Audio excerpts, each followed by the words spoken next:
संपूर्ण चाणक्य नीति full audio book narrated by Amritanshu. वह चाणक्य का पुत्र होने के नाते चाणक्य था। उसकी चाल शत्रु की पकड़ में नहीं आती थी, अति कुटिल थी, इसलिए उसे लोग नाम दिया कौटिल्य। वह दिखने में जितना कठोर था उतना ही सहृदय भी था। राजनीति की विषाद पर टेढ़ी मेढ़ी चालों का खिलाड़ी होने पर भी वह एक सच्चा महात्मा था। उसके लिए सुख, वैभव, पद आदि महत्वपूर्ण नहीं थे। महत्वपूर्ण था देश का अखंड गौरव। अखंड भारत के उस स्वप्न को साकार करने के लिए वह न कहीं रुका न कहीं झुका। मैं लोगों की भलाई की इच्छा से राजनीति के उन गूढ़ रहस्य का वर्णन करने जा रहा हूँ जिन्हें जानने मात्र से मनुष्य सर्वज्ञ हो जाता है, अर्थात और कुछ जानना उसके लिए शेष नहीं रह जाता। मैं तीनों लोकों पृथ्वी, अंतरिक्ष और पाताल के स्वामी, सर्वशक्तिमान, सर्वव्यापी परमेश्वर विष्णु को सिर झुकाकर प्रणाम करता हूँ। प्रभु को प्रणाम करने के बाद मैं अनेक शास्त्रों से एकत्रित किए गए राजनीति से संबंधित ज्ञान का वर्णन करूंगा। सत्तम अर्थात श्रेष्ठ पुरुष। इस शास्त्र का विधि पूर्वक अध्ययन करके यह बात भली प्रकार जान जाएंगे कि वेद आदि धर्मशास्त्र में कौन से कार्य करने योग्य बताए गए हैं और कौन से कार्य ऐसे हैं जिन्हें नहीं करना चाहिए, क्या पुण्य है और क्या पाप है, तथा धर्म और अधर्म क्या है, इसकी जानकारी भी इस ग्रंथ से हो जाएगी। अब मैं मानव मात्र के कल्याण की कामना से राजनीति के उस ज्ञान का वर्णन करूंगा जिसे जानकर मनुष्य सर्वज्ञ हो जाता है। मूर्ख शिष्य को उपदेश देने से, दुष्ट विवाचारणी स्त्री का पालन पोषण करने से, धन के नष्ट होने से तथा दुखी व्यक्ति के साथ व्यवहार रखने से बुद्धिमान व्यक्ति को भी कष्ट उठाना पड़ता है। दुष्ट स्वभाव वाली, कठोर वचन बोलने वाली, दुराचारणी स्त्री और धूर्त दुष्ट स्वभाव वाला मित्र, सामने बोलने वाला मुंहफट नौकर और ऐसे घर में निवास जहां सांप के होने की संभावना हो, ये बातें मृत्यु के समान होती हैं। किसी कष्ट अथवा आपातकालीन से बचाव के लिए धन की रक्षा करनी चाहिए और धन खर्च करके भी स्त्रियों की रक्षा करनी चाहिए, परंतु स्त्रियों और धन से भी अधिक आवश्यक यह है कि व्यक्ति अपनी रक्षा करे। आपातकालीन के लिए धन की रक्षा करना चाहिए, लेकिन सज्जन पुरुषों के पास विपत्ति का क्या काम। और फिर लक्ष्मी तो चंचला है, वह संचेत करने पर भी नष्ट हो जाती हैं। जिस देश में आदर सम्मान नहीं, न ही आजीविका का कोई साधन है, जहाँ कोई बंधु बांधव रिश्तेदार भी नहीं तथा किसी प्रकार की विद्या और गुणों की प्राप्ति की संभावना भी नहीं, ऐसे देश को छोड़ ही देना चाहिए। ऐसे स्थान पर रहना उचित नहीं। जहाँ क्षत्रिय अर्थात वेद को जानने वाला ब्राह्मण, धनिक राजा, नदी और वैद्य, ये 5 चीज़ें न हो, उस स्थान पर मनुष्य को एक दिन भी नहीं रहना चाहिए। जहाँ लोक यात्रा अर्थात जीवन को चलाने के लिए आजीविका का कोई साधन न हो, व्यापार आदि विकसित न हो, किसी प्रकार के दंड मिलने का भय न हो, लोक लज्जा न हो, व्यक्तियों में शिष्टता उदारता न हो, अर्थात उनमें दान देने की प्रवृत्ति न हो, जहाँ ये 5 चीज़ें विद्यमान न हो, वहाँ व्यक्ति को निवास नहीं करना चाहिए। काम लेने पर नौकर चाकरों की, दुख आने पर बंधु बांधवों की, कष्ट आने पर मित्र की तथा धन नाश होने पर अपनी पत्नी की वास्तविकता का ज्ञान होता है। किसी रोग से पीड़ित होने पर, दुख आने पर, अकाल पड़ने पर, शत्रु की ओर से संकट आने पर, राजसभा में, शमशान अथवा किसी की मृत्यु के समय जो व्यक्ति साथ नहीं छोड़ता, वास्तव में वही सच्चा बंधु माना जाता है। जो मनुष्य निश्चित को छोड़कर अनिश्चित के पीछे भागता है, उसका कार्य या पदार्थ नष्ट हो जाता है। बुद्धिमान व्यक्ति को चाहिए कि वह श्रेष्ठ कुल में उत्पन्न हुए कुरूप अर्थात सौंदर्यहीन कन्या से भी विवाह कर ले, परंतु नीचे कुल में उत्पन्न हुए सुंदर कन्या से भी विवाह न करे। वैसे विवाह अपने समान कुल में ही करना चाहिए।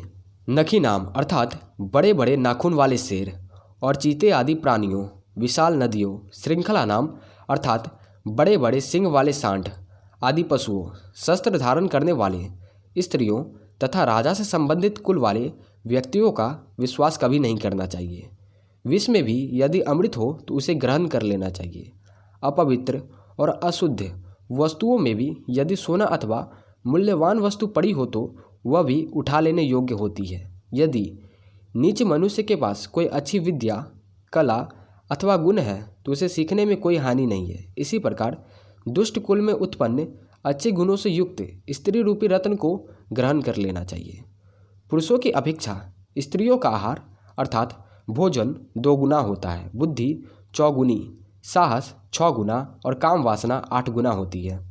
झूठ बोलना, बिना सोचे समझे किसी कार्य को प्रारंभ कर देना, दुस्साहस करना, छल कपट करना, मूर्खतापूर्ण कार्य करना, लोभ करना, अपवित्र रहना और निर्दयता।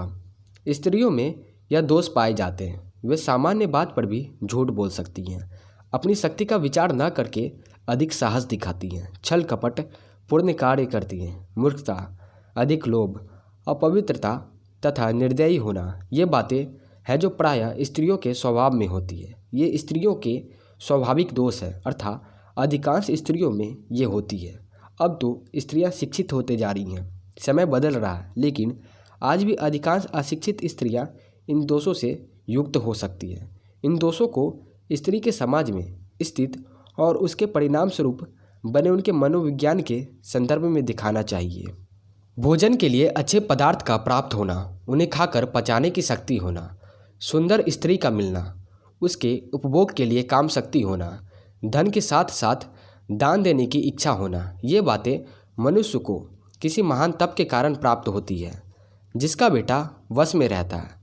पत्नी पति की इच्छा अनुरूप कार्य करती है, और जो व्यक्ति धन के कारण पूरी तरह संतुष्ट है, उसके लिए पृथ्वी ही स्वर्ग के समान है। पुत्र उन्हें ही कहा जा सकता है जो पिता के भक्त होते हैं। पिता भी वही है जो पुत्र का पालन पोषण करता है। इसी प्रकार मित्र भी वही है जिस पर विश्वास किया जा सकता है, और भार्या अर्थात पत्नी भी वही है जिससे सुख की प्राप्ति होती है। जो पीठ पीछे कार्य को बिगाड़े और सामने होने पर मीठी मीठी बातें बनाए, ऐसे मित्र को उस घड़े के समान त्याग देना चाहिए जिसके मुंह पर तो दूध भरा हुआ है परंतु अंदर विष हो। जो मित्र खोटा है उस पर विश्वास नहीं करना चाहिए। जो मित्र है उस पर भी अति विश्वास नहीं करना चाहिए, क्योंकि ऐसा हो सकता है कि वह मित्र कभी नाराज होकर सारी गुप्त बातें प्रकट कर दे। मन में सोचे हुए कार्य को वाणी द्वारा प्रकट नहीं करना चाहिए, परंतु मननपूर्वक भली प्रकार सोचते हुए उसकी रक्षा करनी चाहिए और चुप रहते हुए उस सोची हुई बात को कार्य रूप में बदल देना चाहिए। मूर्खता और जवानी निश्चित रूप से दुखदायक होती है।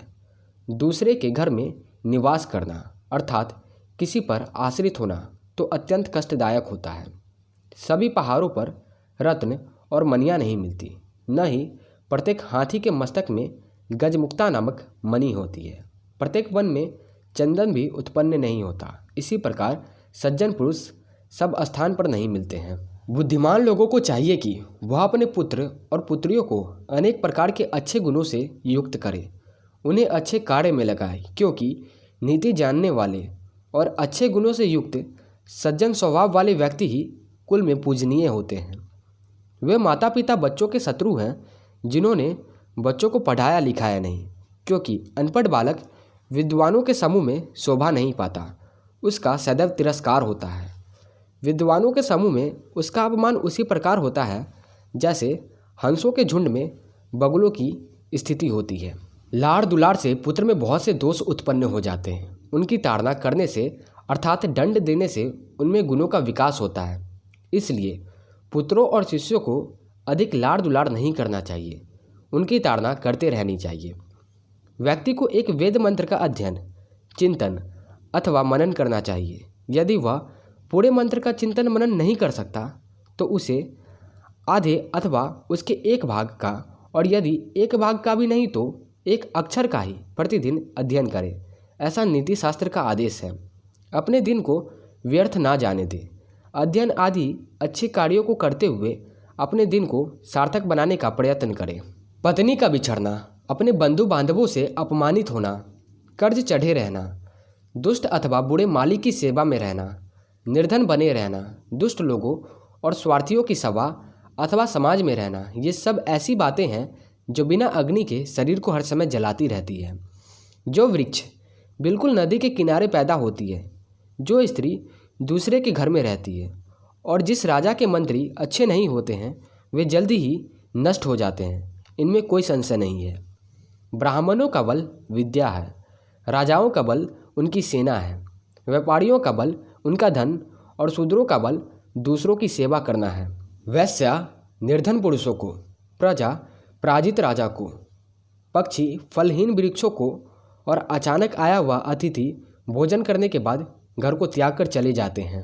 ब्राह्मण दक्षिणा प्राप्त करने के बाद यजमान का घर छोड़ देते हैं। विद्या प्राप्त करने के बाद शिष्य गुरु के आश्रम से विदा ले लेता है। वन में आग लग जाने पर वहाँ रहने वाले हिरन आदि पशु उस जंगल को छोड़कर किसी दूसरे जंगल की ओर चल देते हैं। बुरे चरित्र वाले, अकारण दूसरों को हानि पहुंचाने वाले तथा गंदे स्थान पर रहने वाले व्यक्तियों के साथ जो पुरुष मित्रता करता है वह जल्द ही नष्ट हो जाता है। प्रेम व्यवहार बराबरी वाले व्यक्तियों में ही ठीक रहता है। यदि नौकरी करनी ही है तो राजा की नौकरी करनी चाहिए। कार्य अथवा व्यवसाय में सबसे अच्छा काम व्यापार करना है। इसी प्रकार उत्तम गुणों वाली स्त्री की शोभा घर में ही है। तीसरा अध्याय, संसार में ऐसा कौन सा अथवा वंश है जिनमें कोई न कोई दोष अथवा अवगुण न हो। प्रत्येक व्यक्ति को किसी न किसी रोग का सामना करना ही पड़ता है। ऐसा मनुष्य कौन सा है जो व्यसनाओं में न पड़ा हो, और कौन ऐसा है जो सदा सुखी रहता है, क्योंकि प्रत्येक के जीवन में संकट तो आती ही है। मनुष्य के व्यवहार से उसके कुल का ज्ञान होता है। मनुष्य की बोलचाल से इस बात का पता चलता है कि वह कहाँ का रहने वाला है। वह जिस प्रकार का मान सम्मान किसी को देता है उससे उसका प्रेम प्रकट होता है, और उसके शरीर को देखकर उसके भोजन की मात्रा का अनुमान लगाया जा सकता है। समझदार व्यक्ति का कर्तव्य है कि वह अपनी कन्या का विवाह किसी अच्छे कुल में करे, पुत्र को अच्छी शिक्षा दे, उसे इस प्रकार की शिक्षा दे जिससे उसका मान सम्मान बढ़े, शत्रु को किसी ऐसे व्यसन में डाल दे जिससे उसका बाहर निकालना कठिन हो जाए, और मित्र को धर्म के मार्ग में लाए। दुष्ट व्यक्ति और सांप, इन दोनों में से किसी एक को चुनना हो तो दुष्ट व्यक्ति की अपेक्षा सांप को चुनना ठीक होगा, क्योंकि सांप समय आने पर ही काटेगा, जबकि दुष्ट व्यक्ति हर समय ही हानि पहुंचाता रहेगा।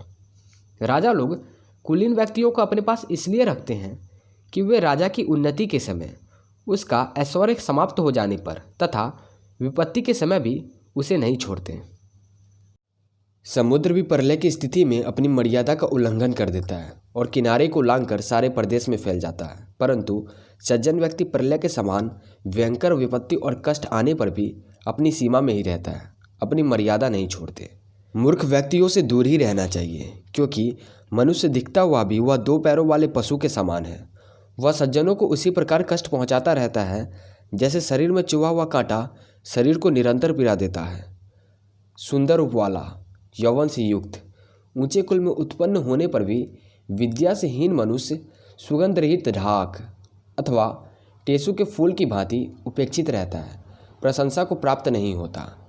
कोयला का सौंदर्य उसके स्वर में है, उसकी मीठी आवाज़ में है। स्त्रियों का सौंदर्य उनका पवित्रता होना है। क्रूप लोगों का सौंदर्य उनकी विद्यावान होने में है, और तपस्वियों का सुंदरता उनके क्षमावान होने में है। यदि एक व्यक्ति का त्याग करने से कुल की रक्षा होती है, उन्नति होती है, सुख शांति मिलती है, तो उस एक व्यक्ति को छोड़ देना चाहिए, उसका त्याग कर देना चाहिए। ग्राम के हित के लिए कुल छोड़ देना चाहिए। यदि एक गांव को छोड़ने से पूरे जिले का कल्याण हो तो उस गांव को छोड़ देना चाहिए। इसी प्रकार आत्मा की उन्नति के लिए सारे भूमंडल का त्याग ही कर देना चाहिए। उद्योग अर्थात पुरुषार्थ करने वाला व्यक्ति दरिद्र नहीं हो सकता। प्रभु का नाम जपते रहने से मनुष्य पाप में लिप्त नहीं होते, मौन रहने पर लड़ाई झगड़े नहीं होते, तथा जो व्यक्ति जागता रहता है अर्थात सतर्क रहता है उसे किसी भी प्रकार का भय नहीं रहता। अत्यंत रूपवती होने के कारण ही सीता का अपहरण हुआ। अधिक अभिमान होने के कारण रावण मारा गया। अधिक दान देने के कारण राजा बलि को कष्ट उठाना पड़ा। इसलिए किसी भी कार्य में अति नहीं करना चाहिए, अति का सर्वत्र त्याग कर देना चाहिए। समर्थ अथवा शक्तिशाली लोगों के लिए कोई भी कार्य कठिन नहीं होता। व्यापारियों के लिए कोई भी स्थान दूर नहीं होते। पढ़े लिखे विद्वान व्यक्तियों के लिए कोई भी स्थान विदेश नहीं होता। इसी प्रकार जो मधुरभाषी हैं उनके लिए कोई भी पराया नहीं होता। जिस प्रकार सुगंधित फूलों से लदा हुआ एक ही वृक्ष सारे जंगल को सुगंध से भर देता है, उसी प्रकार सुपुत्र से सारे वंश की शोभा बढ़ती है, प्रशंसा होती है। जिस प्रकार एक ही सूखे वृक्ष में आग लग जाने से सारा जंगल राख हो जाता है, उसी प्रकार एक मूर्ख और कुपुत्र सारे कुल को नष्ट कर देता है। एक ही पुत्र यदि विद्वान और अच्छे स्वभाव वाला हो तो उससे परिवार को उसी प्रकार खुशी होती है जिस प्रकार एक चंद्रमा के उत्पन्न होने पर काली रात्रि चांदनी से खिल उठती है। दुख देने वाले, हृदय को जलाने वाले बहुत से पुत्रों के उत्पन्न होने से क्या लाभ। कुल को सहारा देने वाला एक ही पुत्र श्रेष्ठ होता है। उसके आश्रय में पूरा कुल सुख भोगता है। 5 वर्ष की आयु तक पुत्र से प्यार करना चाहिए। इसके बाद 10 वर्ष तक उसकी ताड़ना की जा सकती है, उसे दंड भी दिया जा सकता है, परंतु 16 वर्ष की आयु में पहुंचने के बाद उससे मित्र के समान व्यवहार करना चाहिए। प्राकृतिक आपत्तियां जैसे अधिक वर्षा होना और सूखा पड़ना अथवा दंगे फसाद आदि होने पर, महामारी के रूप में रोग फैलने पर, शत्रु के आक्रमण करने पर, भयंकर अकाल पड़ने पर और नीचे लोगों का साथ होने पर जो व्यक्ति सब कुछ छोड़ छाड़ कर भाग जाता है वह मौत के मुंह में जाने से बच जाता है। जिस व्यक्ति के पास धर्म, अर्थ, काम और मोक्ष आदि इन 4 पुरुषार्थों में से कोई भी पुरुषार्थ नहीं होते, वह बार बार मनुष्य योनि में जन्म लेकर भी केवल मरता ही रहता है। इसके अतिरिक्त उसे कोई लाभ नहीं होता। जहाँ मूर्खों की पूजा नहीं होती, जहाँ अन्य आदि काफ़ी मात्रा में इकट्ठित रहते हैं, जहाँ पति पत्नी में किसी प्रकार की कलह, लड़ाई झगड़े नहीं होते, ऐसे स्थान पर लक्ष्मी स्वयं आकर निवास करने लगती हैं। चौथा अध्याय। जीव जब माँ के गर्भ में आता है तभी उसकी आयु, कर्म, धन, विद्या और मृत्यु यह 5 बातें निश्चित हो जाती हैं। पुत्र, मित्र और बंधु बांधव साधु लोगों से विमुख हो जाते हैं क्योंकि उन्हें ऐसे लोगों का आचरण मूर्खतापूर्ण लगता है, परंतु जो लोग साधुओं के अनुसार अपना जीवन बिताते हैं, उनका संग करते हैं, उनके अनुकूल आचरण करते हैं, उनके इस कार्य से जो पुण्य प्राप्त होता है उससे सारा वंश परिवार कृतकृत्य हो जाता है। जैसे मछली अपने बच्चों को देखकर, मादा कछुआ ध्यान से और मादा पक्षी स्पर्श से अपने बच्चे का लालन पालन करते हैं, उसी प्रकार सज्जनों की संगति भी दर्शन, ध्यान और स्पर्श द्वारा संसर्ग में आए गए व्यक्ति का पालन करती है। जब तक यह शरीर स्वस्थ तथा निरोग है, जब तक मृत्यु नहीं आती, तब तक व्यक्ति को अपने कल्याण के लिए धर्मयुक्त आचरण अर्थात पुण्य कर्म करने चाहिए, क्योंकि करने कराने का संबंध तो जीवन के साथ है। जब मृत्यु हो जाएगी उस समय वह कुछ भी करने में असमर्थ हो जाएगा, अर्थात कुछ भी नहीं कर सकेगा। विद्या में कामधेनु के गुण होते हैं, उससे असमय में भी फलों की प्राप्ति होती है। विदेश में विद्या ही माता के समान रक्षा और कल्याण करती है, इसलिए विद्या को गुप्त धन भी कहा गया है। सैकड़ों गुण रहित और मूर्ख पुत्रों के बजाय एक गुणवान और विद्वान पुत्र होना ही अच्छा है, क्योंकि हजारों तारों के अपेक्षा एक चंद्रमा से ही रात्रि प्रकाशित होती है। दीर्घ आयु वाले मूर्ख पुत्र की अपेक्षा पैदा होते ही मर जाने वाला पुत्र अधिक श्रेष्ठ होता है, क्योंकि पैदा होते ही मर जाने वाला पुत्र थोड़े समय के लिए दुख का कारण होता है, जबकि लंबे आयु वाला मूर्ख पुत्र मृत्यु प्रयत्न दुख देता रहता है। अशिक्षित तथा अनुपयुक्त स्थान या ग्राम में रहना, नीच व्यक्ति की सेवा, अरुचि और पौष्टिकता से रहित भोजन करना, झगड़ालू स्त्री, मूर्ख पुत्र और विधवा कन्या, यह 6 बातें ऐसी है जो बिना अग्नि के ही शरीर को जलाते रहती है। जिस तरह दूध न देने वाली और गर्भ न धारण करने वाली गाय से कोई लाभ नहीं, उसी प्रकार यदि पुत्र भी विद्वान और माता पिता का सेवा करने वाला न हो तो उससे किसी भी प्रकार का लाभ नहीं हो सकता।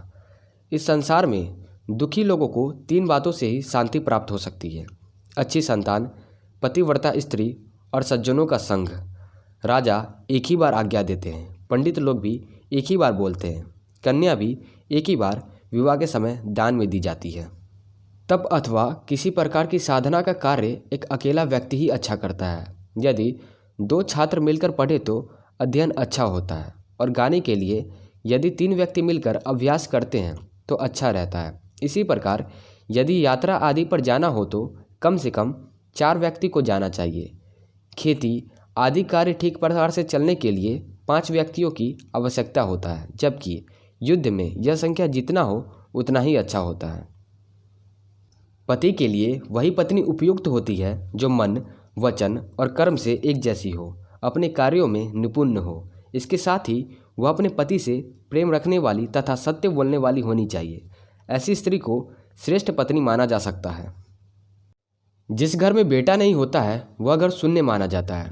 जिसके कोई बंधु बांधव नहीं होते हैं उसके लिए सारी दिशाएं सारा संसार शून्य होता है। मूर्ख व्यक्ति का हृदय शून्य होता है और दरिद्र व्यक्ति के लिए तो सभी कुछ शून्य होता है। अभ्यास के बिना शास्त्र विष होता है। अजरनी अर्थात भोजन ठीक प्रकार से पचे बिना फिर भोजन करना विष के समान होता है।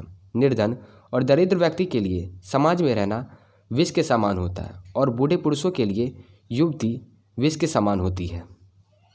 व्यक्ति को चाहिए कि वह ऐसे धर्म का त्याग कर दे जिसमें दया और ममता आदि का अभाव हो। इसी प्रकार विद्या से हीन गुरु का भी त्याग कर देना चाहिए। सदा क्रोध करने वाली स्त्री का त्याग भी श्रेयस्कर है और जिन बंधु बांधव में प्रेम अथवा स्नेह का अभाव हो उनका भी त्याग कर देना चाहिए। जो मनुष्य अधिक पैदल चलता अथवा यात्रा में रहता वह जल्दी ही बूढ़ा हो जाता है। यदि घोड़े को हर समय बांध कर रखा जाए तो वे जल्दी ही बूढ़े हो जाते हैं। स्त्रियों से यदि संभोग न किया जाए तो वे भी जल्दी बूढ़ी हो जाती हैं। इसी प्रकार मनुष्य के कपड़े धूप के कारण जल्दी फट जाते हैं, अर्थात धूप उन्हें जल्दी बूढ़ा कर देता है। समझदार व्यक्ति को चाहिए कि इन बातों के संबंध में सदैव सोचते रहे, जैसे कि मेरा कैसा समय है, मेरे मित्र कितने हैं, मैं जिस स्थान पर रहता हूँ वह कैसा है, मेरा आय और व्यय कितना है, मैं कौन हूँ, मेरी शक्ति क्या है, अर्थात मैं क्या करने में समर्थ हूँ। जन्म देने वाला, यज्ञोपवीति कराने वाला गुरु, विद्यादान देने वाला अध्यापक, अन्न देने वाला और व्यय से मुक्त रहने वाला, यह 5 व्यक्ति पितर माने गए हैं। राजा की पत्नी, गुरु की पत्नी, मित्र की पत्नी, पत्नी की माता अर्थात सास और जन्म देने वाली अपनी माता, ये 5 माताएं मानी गई हैं, अर्थात इनका सम्मान माता के समान करनी चाहिए। न्याय करते समय भी इन संबंधों को माँ की परिभाषा में ही स्वीकार किया जाता है। ब्राह्मण, क्षत्रिय और वैश्या द्विजाति कहा गया है। इनका देवता यज्ञ है। मुनियों का देवता उनके हृदय में निवास करता है। मंद बुद्धि वालों के लिए मूर्ति ही देवता होती है। जो व्यक्ति समझदार है, जिनकी सम्मान दृष्टि है, वे परमेश्वर को सर्वत्र विद्वान मानते हैं। 5वां अध्याय ब्राह्मण, क्षत्रिय और वैश्या आदि द्विजों के लिए अग्निहोत्र गुरु के समान आदरणीय हैं। चारों वर्णों में ब्राह्मण सबसे अधिक श्रेष्ठ और आदरणीय हैं। स्त्रियों के लिए पति ही गुरु हैं और घर में आया हुआ अतिथि सभी के आदर सत्कार के योग्य माना गया है। जिस प्रकार सोने की परीक्षा 4 प्रकार से की जाती है, उसे कसौटी पर घिसा जाता है, काट कर देखा जाता है, तपाया जाता है और उसे कूट कर उसकी जांच की जाती है, उसी प्रकार मनुष्य कितना श्रेष्ठ है इसकी पहचान भी इन 4 बातों से ही की जाती है। संकट प्रत्येक मनुष्य पर आते हैं, परंतु बुद्धिमान व्यक्तियों को संकटों और आपत्तियों से तभी तक डरना चाहिए जब तक वे सिर पर ना आ जाएं। संकट और दुख आने पर तो व्यक्तियों को अपनी पूरी शक्ति से उन्हें दूर करने का प्रयत्न करना चाहिए। एक ही माता के पेट में और एक ही नक्षत्र में उत्पन्न हुए बालक गुण, कर्म और स्वभाव में एक समान नहीं होते। जैसे बेर वृक्ष के सभी फल और उनके कांटे एक जैसे नहीं होते, उनमें अंतर होता है। कोई भी अधिकारी लोभ रहित नहीं होता। श्रृंगार प्रेमी में काम वासना की अधिकता होती ही है। जो व्यक्ति चतुर नहीं वह मधुरभाषी भी नहीं हो सकता, तथा साफ बात कहने वाला व्यक्ति कभी भी धोखेबाज नहीं होता। मूर्ख विद्वानों से वैर भाव रखते हैं। दरिद्र और निर्धन धनवानों को अपना शत्रु मानते हैं। वैश्या कुलीन स्त्रियों से देशभाव रखती हैं और विधवा स्त्रियां सुहागिन को अपना शत्रु मानती हैं। आलस्य के कारण विद्या नष्ट हो जाती है। दूसरे के हाथ में गई हुई स्त्रियां नष्ट हो जाती है। कम बीज डालने से खेत बेकार हो जाता है और सेनापति के मारे जाने पर सेना नष्ट हो जाती है। विद्या की प्राप्ति निरंतर अभ्यास से होती है। अभ्यास से ही विद्या फलवती होती है। उत्तम गुण और स्वभाव से ही कुल का गौरव और यश स्थिर रहता है। श्रेष्ठ पुरुष की पहचान सद्गुण से होती है। मनुष्य की आंखें देखकर क्रोध का ज्ञान हो जाता है। धन से धर्म की रक्षा की जाती है। विद्या को योग के द्वारा बचाया जा सकता है। मधुरता के कारण राजा को बचाया जा सकता है और अच्छी स्त्रियां घर की रक्षक होती हैं।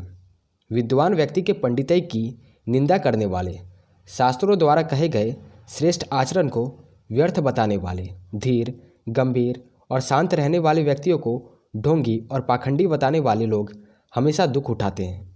इस पर निंदा रूप कार्य से कोई लाभ नहीं होता। दान देने से दरिद्रता नष्ट होती है। अच्छे आचरण से कष्ट दूर होते हैं। मनुष्य की दुर्गति समाप्त होती है। बुद्धि से अज्ञान नष्ट होता है अर्थात मूर्खता नष्ट होती है और ईश्वर के भक्ति से भय दूर होता है। काम वासना के समान कोई रोग नहीं, मोह से भरा कोई शत्रु नहीं, क्रोध जैसी कोई आग नहीं और ज्ञान से बढ़कर इस संसार में सुख देने वाली कोई वस्तु नहीं। जिस प्रकार मनुष्य अकेला ही जन्म लेता है, उसी प्रकार अकेले ही उसे पाप और पुण्य का फल भी भोगना पड़ता है।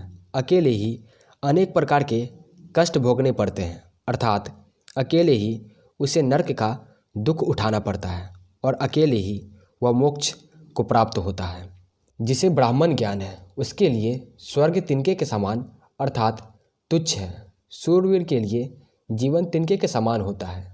जितेंद्रियां अर्थात संयमी व्यक्ति के लिए स्त्री तिनके के समान होती है और इच्छा रहित मनुष्यों के लिए सारा संसार ही तिनके के समान है। विदेश में विद्या ही मनुष्य की सच्ची मित्र होती है। घर में अच्छे स्वभाव वाली और गुणवती पत्नी ही मनुष्य की सबसे अच्छी मित्र होती है। रोगी व्यक्ति की मित्र दवाई है और जो मनुष्य मर चुका है उसका धर्म कर्म ही उसका मित्र होता है। समुद्र में बारिश होना, भोजन से तृप्त हुए मनुष्य को फिर से भोजन कराना, धनी लोगों को दान देना और दिन में दीपक जलाना आदि बातें व्यर्थ और निरर्थक होती है। बादल के जल जैसा दूसरा कोई जल शुद्ध नहीं, आत्मबल के समान दूसरा कोई बल नहीं, नेत्र ज्योति के समान दूसरी कोई ज्योति नहीं और अन्न के समान दूसरा कोई प्रिय पदार्थ नहीं होता। धनहीन व्यक्ति को और अधिक धन पाना चाहता है।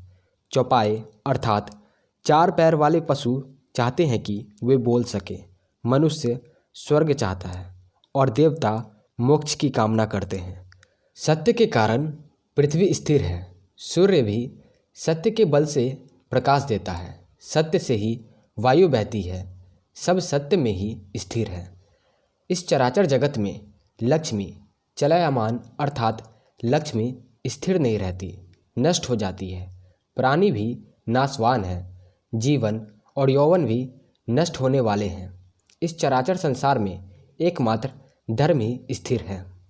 मनुष्य में नाई सबसे अधिक चालक और होशियार होता है। पक्षियों में कौवा, चार पैरों वाले जानवर में गिद्ध और स्त्रियों में मालिन अत्यधिक चतुर होती है।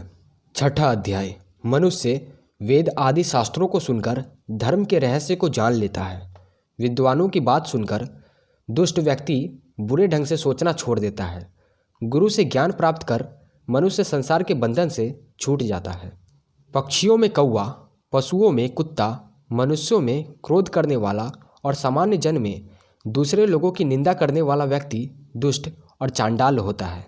कांसे का बर्तन राख से मांजने पर, तांबा खटाई से, स्त्री रजस वाला होने के बाद तथा नदी का जल तीव्र वेग से शुद्ध होता है। अपनी प्रजा में घूम फिरकर उसकी स्थिति को जानने वाला राजा की प्रजा उसकी पूजा करती है। जो द्विज अर्थात विद्वान ब्राह्मण देश प्रदेश की भूमि पर ज्ञान का प्रचार करता है उसकी पूजा होती है। जो योगी सदा घूमता रहता है वह आदर सत्कार का भागी होता है, परंतु भ्रम करने वाली स्त्री भ्रष्ट हो जाती है। मनुष्य जैसा भाग लेकर जन्म लेता है उसकी बुद्धि उसी के अनुसार परिवर्तित होती है और वह व्यवसाय अथवा काम धंधा भी वैसा ही चुनता है तथा उसके सहायक भी उसी प्रकार के होते हैं। समय सब प्राणियों को अपने पेट में पचा लेता है अर्थात सबको नष्ट कर देता है। काल ही सबकी मृत्यु का कारण होता है। जब सब लोग सो जाते हैं तो काल ही जागता रहता है। इसमें संदेह नहीं कि काल बड़ा बलवान है। काल से पार जाना अत्यंत कठिन है। जन्म से अंधे को, कामंद को और शराब आदि के नशे में मस्त व्यक्ति को कुछ दिखाई नहीं देता। स्वार्थी व्यक्ति की भी यही स्थिति है, क्योंकि वह उस व्यक्ति के दोषों को देख नहीं पाता जिससे उसके स्वार्थ की पूर्ति होती है। जीवात्मा स्वयं कार्य करता है और उसका फल भी स्वयं भोगता है। वह स्वयं ही विभिन्न योनियों में जन्म लेकर संसार में भ्रम करता है और स्वयं ही अपने पुरुषार्थ से संसार के बंधनों तथा आवागमन के चक्र से छूटकर मुक्ति को प्राप्त करता है। राजा को राष्ट्र के पापों का फल भोगना पड़ता है। राजा के पाप पुरोहित भोगता है, पत्नी के पाप उसके पति को भोगने पड़ते हैं और शिष्य के पाप गुरु भोगते हैं। ऋणी पिता अपनी संतान का शत्रु होता है। यही स्थिति बुरे आचरण वाले माता पिता की भी है। सुंदर पति और पत्नी के और मूर्ख पुत्र अपने माता पिता का शत्रु होता है।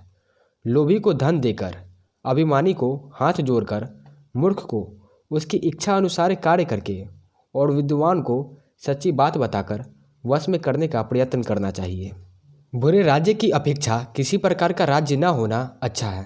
दुष्ट मित्रों के बजाय मित्र न होना अच्छा है।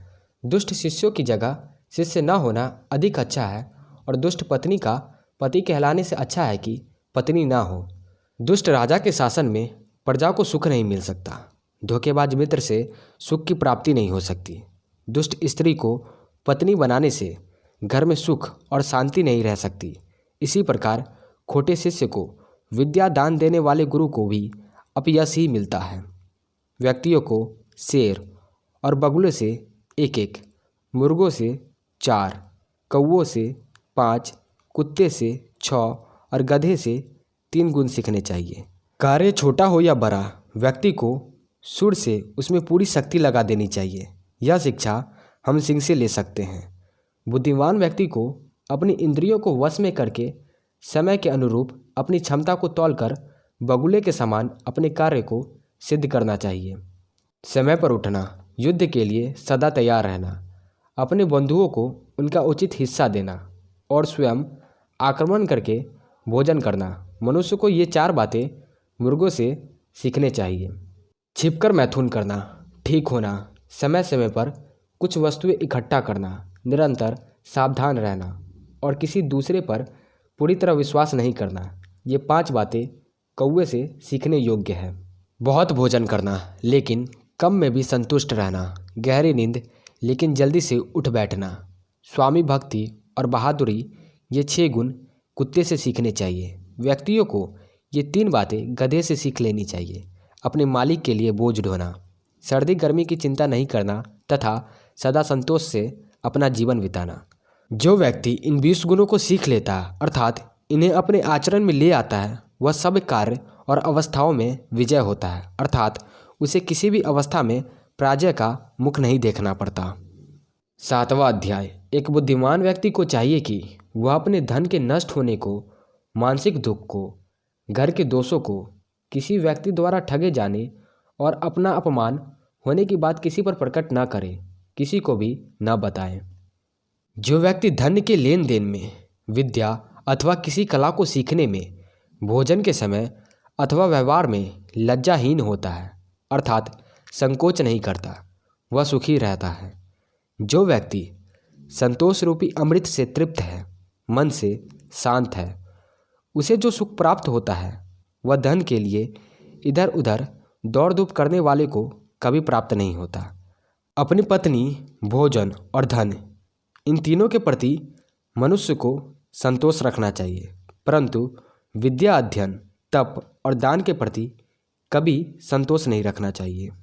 2 ब्राह्मणों के बीच से, ब्राह्मण और अग्नि के बीच से, पति पत्नी के बीच से, सेवक और नौकर के बीच से तथा हल बैल के बीच से कभी नहीं निकलना चाहिए।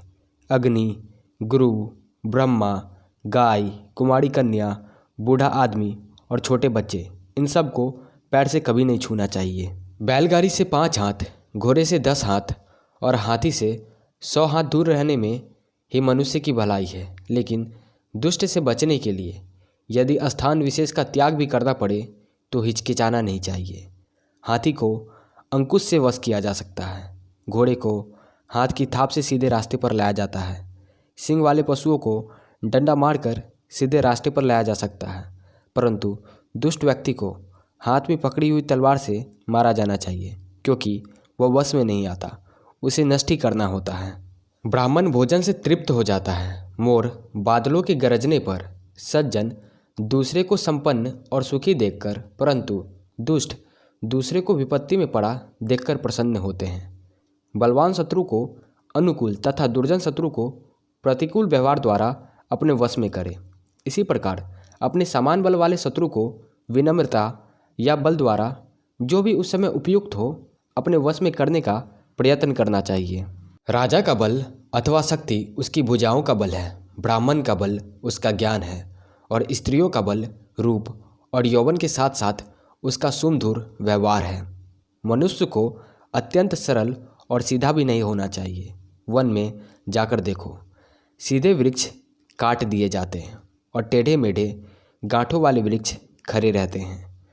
जहाँ जल रहता है वहाँ हंस रहते हैं और जब जल सूख जाता है तो उस स्थान को हंस छोड़ देते हैं। मनुष्य को हंस के समान स्वार्थी नहीं होना चाहिए, क्योंकि वे कभी त्याग करते हैं और कभी आश्रय लेते हैं। अर्जित अथवा कमाए हुए धन का त्याग करना अर्थात उसका ठीक ढंग से व्यय करना, उससे सार्थक लाभ उठाना ही उसकी रक्षा है। जिस प्रकार तालाब में भरे हुए जल को निकालते रहने से ही उस तालाब का पानी शुद्ध और पवित्र रहता है, संसार में जिसके पास धन है उसी के सब मित्र होते हैं, उसी के सब भाई बंधु और स्वजन होते हैं। धनवान व्यक्ति को ही श्रेष्ठ व्यक्ति माना जाता है। इस प्रकार वह आदरपूर्वक अपना जीवन बिताते हैं। स्वर्ग से आए संसार में आने वाले जीव के शरीर में 4 बातें चिन्ह के रूप में रहती है, अर्थात उसके 4 प्रमुख गुण होते हैं। उनमें दान देने की प्रवृत्ति होती है, वह मधुरभाषी होता है, देवताओं की पूजा अर्चना करता है, उनका आदर सत्कार करता है और विद्वान ब्राह्मणों को सदैव तृप्त अर्थात संतुष्ट रखता है। नरक में रहने वाले जब देह धारण कर इस संसार में आते हैं तो उनमें ऊपर बताए गए चिन्हों के सर्वथा विपरीत चिन्ह होते हैं।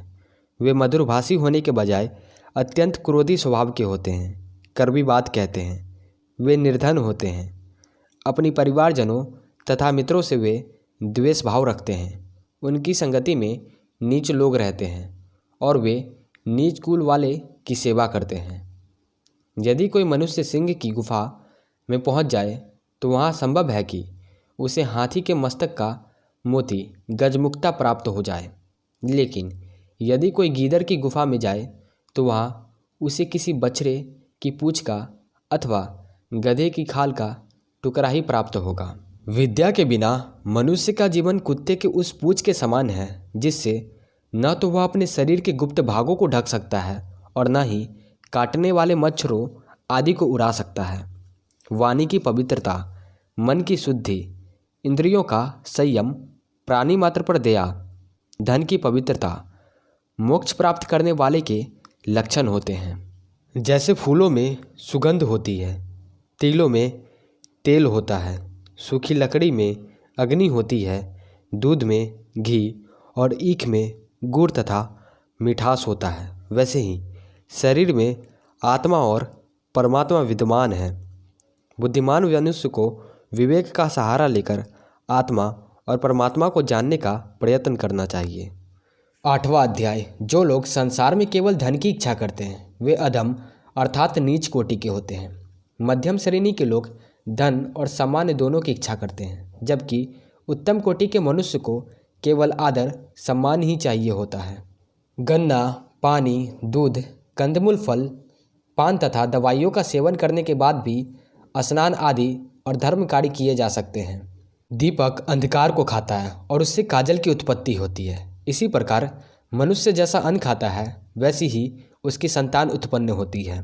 बुद्धिमान या अच्छे गुणों से युक्त मनुष्य को ही धन दो, गुणहीन को धन मत दो। समुद्र का खारा पानी बादल के मीठे पानी से मिलकर मीठा हो जाता है और इस संसार में रहने वाले सभी जड़ चेतन, चर और अचर जीवों को जीवन देकर फिर समुद्र में मिल जाता है। तत्वों को जानने वाले विद्वानों ने यह कहा है कि हजारों चांडाल के समान एक यवन अर्थात मलेच्छ धर्म विरोधी होता है। इससे बढ़कर कोई दूसरा नीच नहीं होता। तेल की मालिश करने के बाद, चिता के धुएं के स्पर्श करने के बाद, स्त्री से संभोग करने के बाद और हजामत आदि करवाने के बाद मनुष्य जब तक स्नान नहीं कर लेता तब तक वह चांडाल अर्थात अशुद्ध होता है। अपच की स्थिति में जल पीना औषधि का काम देता है और भोजन के पच जाने पर जल पीने से शरीर का बल बढ़ता है। भोजन के बीच में जल पीना अमृत के समान है, परंतु भोजन के अंत में जल का सेवन विष के समान हानिकारक होता है। आचरण के बिना ज्ञान व्यर्थ है। अज्ञान से मनुष्य नष्ट हो जाता है। सेनापति के अभाव में सेना नष्ट हो जाती है और पति से रहित स्त्रियां भी नष्ट हो जाती हैं। वृद्धा अवस्था में पत्नी का देहांत हो जाना, धन अथवा संपत्ति का भाई बंधु के हाथ में चले जाना और भोजन के लिए दूसरे पर आश्रित रहना, यह 3 बातें मनुष्य के लिए मृत्यु के समान दुखदायी हो। अग्निहोत्र आदि कर्मों के बिना वेदों का अध्ययन व्यर्थ है तथा दान दक्षिणा के बिना यज्ञ आदि कर्म निसफल होते हैं। श्रद्धा और भक्ति के बिना किसी भी कार्य में सफलता प्राप्त नहीं होता, अर्थात मनुष्य की भावना ही उसके विचार, उसकी सब सिद्धियों और सफलता का कारण मानी गई है। लकड़ी, पत्थर अथवा धातु की मूर्ति में प्रभु की भावना और श्रद्धा रखकर उसकी पूजा की जाए तो सिद्धि अवश्य प्राप्त होती है। प्रभु इस भक्ति पर अवश्य प्रसन्न होते हैं। देवता अथवा परमेश्वर काठ अथवा पत्थर की मूर्ति में नहीं है। परमेश्वर तो मनुष्य की भावना में विद्यमान रहते हैं, अर्थात जहाँ मनुष्य द्वारा उसकी पूजा करता है वही वे प्रकट होते हैं। शांति से बढ़कर कोई तप नहीं, संतोष से बढ़कर कोई सुख नहीं, तृष्णा अथवा चाह से बढ़कर कोई रोग नहीं, दयालुता से बढ़कर कोई धर्म नहीं। क्रोध यमराज के समान है, तृष्णा वैतरणी है, विद्या कामधेनु है और संतोष नंदन वन अर्थात इंद्र के उद्यान के समान है। गुणों से मनुष्य के सौंदर्य की वृद्धि होती है, शील से कुल की शोभा होती है, कार्यों में सफलता से विद्या शोभित होती है और धन के सही उपभोग से धन की शोभा बढ़ती है। गुणहीन मनुष्य का सुंदर अथवा रूपवान होना व्यर्थ होता है। जिस व्यक्ति का आचरण शील से युक्त नहीं, उसकी कुल में निंदा होती है। जिस व्यक्ति में किसी कार्य को सिद्ध करने की शक्ति नहीं, ऐसे बुद्धिहीन व्यक्ति की विद्या व्यर्थ है और जिस धन का उपभोग नहीं किया जाता वह धन भी व्यर्थ है। भूमि के अंदर से निकलने वाला पानी शुद्ध माना जाता है। पतिव्रता नारी पवित्र होती है। लोगों का कल्याण करने वाला राजा पवित्र माना जाता है और संतोषी ब्राह्मण को भी पवित्र माना गया है। संतोष रहित ब्राह्मण, संतुष्ट होने वाला राजा, शर्म करने वाली वेश्या और लज्जाहीन कुलीन स्त्रियां नष्ट हो जाती हैं। यदि कुल विद्याहीन है तो उसके विशाल और बड़े होने से कोई लाभ नहीं। यदि बूढ़े कुल में उत्पन्न हुआ व्यक्ति विद्वान है तो देवता लोग भी उसकी पूजा करते हैं। इस संसार में विद्वानों की प्रशंसा होती है। विद्वान को ही आदर, सम्मान और धन्य धान की प्राप्ति होती है। प्रत्येक वस्तु की प्राप्ति विद्या द्वारा ही होती है और विद्या की सब जगह पूजा होती है। मांस खाने वाले, शराब पीने वाले, मूर्ख और निरक्षर मनुष्य रूपी पशुओं के भार से यह पृथ्वी पीड़ित है और दुखी रहती है। जो देश को अन्नहीन करता हो, जिसमें मंत्रों को न जानने वाले ऋत्विज हो, जिसके यजमान दान भावना से रहित हो, ऐसा यज्ञ शत्रु के सामान्य है। 9वां अध्याय। यदि आप मुक्ति चाहते हैं तो बुरे व्यसनों और बुरी आदतों को विष के समान समझकर उनका त्याग कर दें तथा क्षमा, सरलता, दया, पवित्रता और सत्य को अमृत के समान ग्रहण कर लें। जो लोग एक दूसरे के भेदों को प्रकट करते हैं वे उसी प्रकार नष्ट हो जाते हैं जैसे बांबे में फंसकर सांप नष्ट हो जाता है। ब्रह्मा ने सोने में सुगंध और ईख के पौधे में फल उत्पन्न नहीं किए और निश्चय ही चंदन के वृक्ष में फूल भी पैदा नहीं होते। इसी तरह विद्वान व्यक्ति को अधिक धनी और राजा को अधिक लंबी आयु वाला नहीं बनाया। उससे ऐसा लगता है कि प्राचीन काल में प्रभु को बुद्धि देने वाला कोई नहीं था। सभी प्रकार की औषधि में अमृत सबसे प्रमुख औषधि है। सुख देने वाला सब साधनों में भोजन सबसे प्रमुख है। मनुष्य की सभी इंद्रियों में आँखें सबसे प्रधान और श्रेष्ठ है तथा शरीर के सभी अंगों में मनुष्य का सिर सर्वश्रेष्ठ है। आकाश में किसी दूत का जाना संभव नहीं और वहाँ किसी से किसी प्रकार की बातचीत भी नहीं हो सकती, परंतु जिस श्रेष्ठ ब्राह्मण ने आकाश में सूर्य और चंद्रमा के ग्रहण की बात बताई है उससे विद्वान क्यों न माने। विद्यार्थी, सेवक, मार्ग में चलने वाला, पथिक, यात्री, भूख से पीड़ित, डरा हुआ व्यक्ति और भंडार की रक्षा करने वाला द्वारपाल यदि अपने कार्यकाल में सो रहे हो तो इन्हें जगा देना चाहिए। सांप राजा, बाघ, सुअर, बालक, दूसरे के कुत्ते और मूर्ख व्यक्ति को सोते में जगाना नहीं चाहिए। जो ब्राह्मण धन की प्राप्ति के विचार से वेदों का अध्ययन करते हैं और जो शूद्र अर्थात नीच मनुष्य का अन्न खाते हैं, वे विषहीन सांप के समान कुछ भी करने में असमर्थ होते हैं। जिसके नाराज होने पर किसी प्रकार का डर नहीं होता और जिसके प्रसन्न होने पर धन की प्राप्ति की आशा नहीं होती, जो न दंड दे सकता है और न ही किसी प्रकार की दया प्रकट कर सकता है, उसके नाराज होने पर किसी को कुछ नहीं बिगड़ता। विषहीन सांप को भी अपना फन फैलाना चाहिए। उसमें विष है या नहीं, इस बात को कोई नहीं जानता। हाँ, उसके इस आडंबर से अथवा दिखावे से लोग भयभीत अवश्य हो सकते हैं। मूर्ख लोग अपना प्रातःकाल का समय जुआ खेलने में, दोपहर का समय स्त्री प्रसन्न में और रात्रि का समय चोरी आदि में व्यर्थ करते हैं। अपने ही हाथ से गुथी हुई माला, अपने हाथ से घिसा हुआ चंदन और अपने ही हाथ से लिखी हुई भगवान की स्तुति करने से मनुष्य इंद्र की धन संपत्ति को भी वश में कर सकता है। ईंख, तिल, मूर्ख, छोटे आदमी, स्त्री, सोना, भूमि, चंदन और दही तथा पान, इन्हें जितना मला जाए उतने ही इनके गुण बढ़ेंगे। दरिद्रता अवस्था में यदि व्यक्ति धैर्य नहीं छोड़ता तो निर्धनता कष्ट नहीं देती। साधारण वस्त्र को यदि साफ रखा जाए तो वह भी अच्छा लगता है। यदि सामान्य भोजन जिसे पुष्टिकारक ना माना जाए तब भी ताज़ा और गर्म खाया जाए तो अच्छा लगता है। इसी प्रकार सुशीलता आदि गुणों के होने पर कुरूपता बुरी नहीं लगती। धन से हीन मनुष्य दिनहीन नहीं होता यदि वह विद्या धन से युक्त हो तो, परंतु जिस मनुष्य के पास विद्या रूपी रत्न नहीं, वह सभी चीज़ों से हीन माना जाता है। भली प्रकार आँख से देखकर मनुष्य को आगे कदम रखना चाहिए। कपड़े से छानकर जल पीना चाहिए। शास्त्र के अनुसार कोई भी बात कहनी चाहिए और कोई भी कार्य मन से भली प्रकार सोच समझकर करना चाहिए। यदि सुख की इच्छा हो तो विद्या अध्ययन का विचार छोड़ देना चाहिए। यदि विद्यार्थी विद्या सीखने की इच्छा रखता है तो उसे सुख और आराम का त्याग कर देना चाहिए, क्योंकि सुख चाहने वाले को विद्या प्राप्त नहीं हो सकती और जो विद्या प्राप्त करना चाहता है उसे सुख नहीं मिल सकता। कवि अपनी कल्पना से क्या नहीं देख सकते हैं, अर्थात सभी कुछ देख सकते हैं, और स्त्रियां क्या नहीं कर सकती हैं, वे सभी प्रकार की मनमानी कर सकती हैं। नशे में चूर व्यक्ति क्या नहीं बोल सकता है, अर्थात कुछ भी बोल सकता है, और कौवा क्या नहीं खाता है। भाग्य की महिमा अपरंपार है, क्योंकि वह निर्धन अर्थात भिखारी को भी पल में राजा बना सकता है और राजा को कंगाल। इसी तरह भाग्य के ही कारण धनवान व्यक्ति निर्धन बन जाता है और निर्धन धनवान। मांगने वाला लोभी मनुष्य का शत्रु होता है।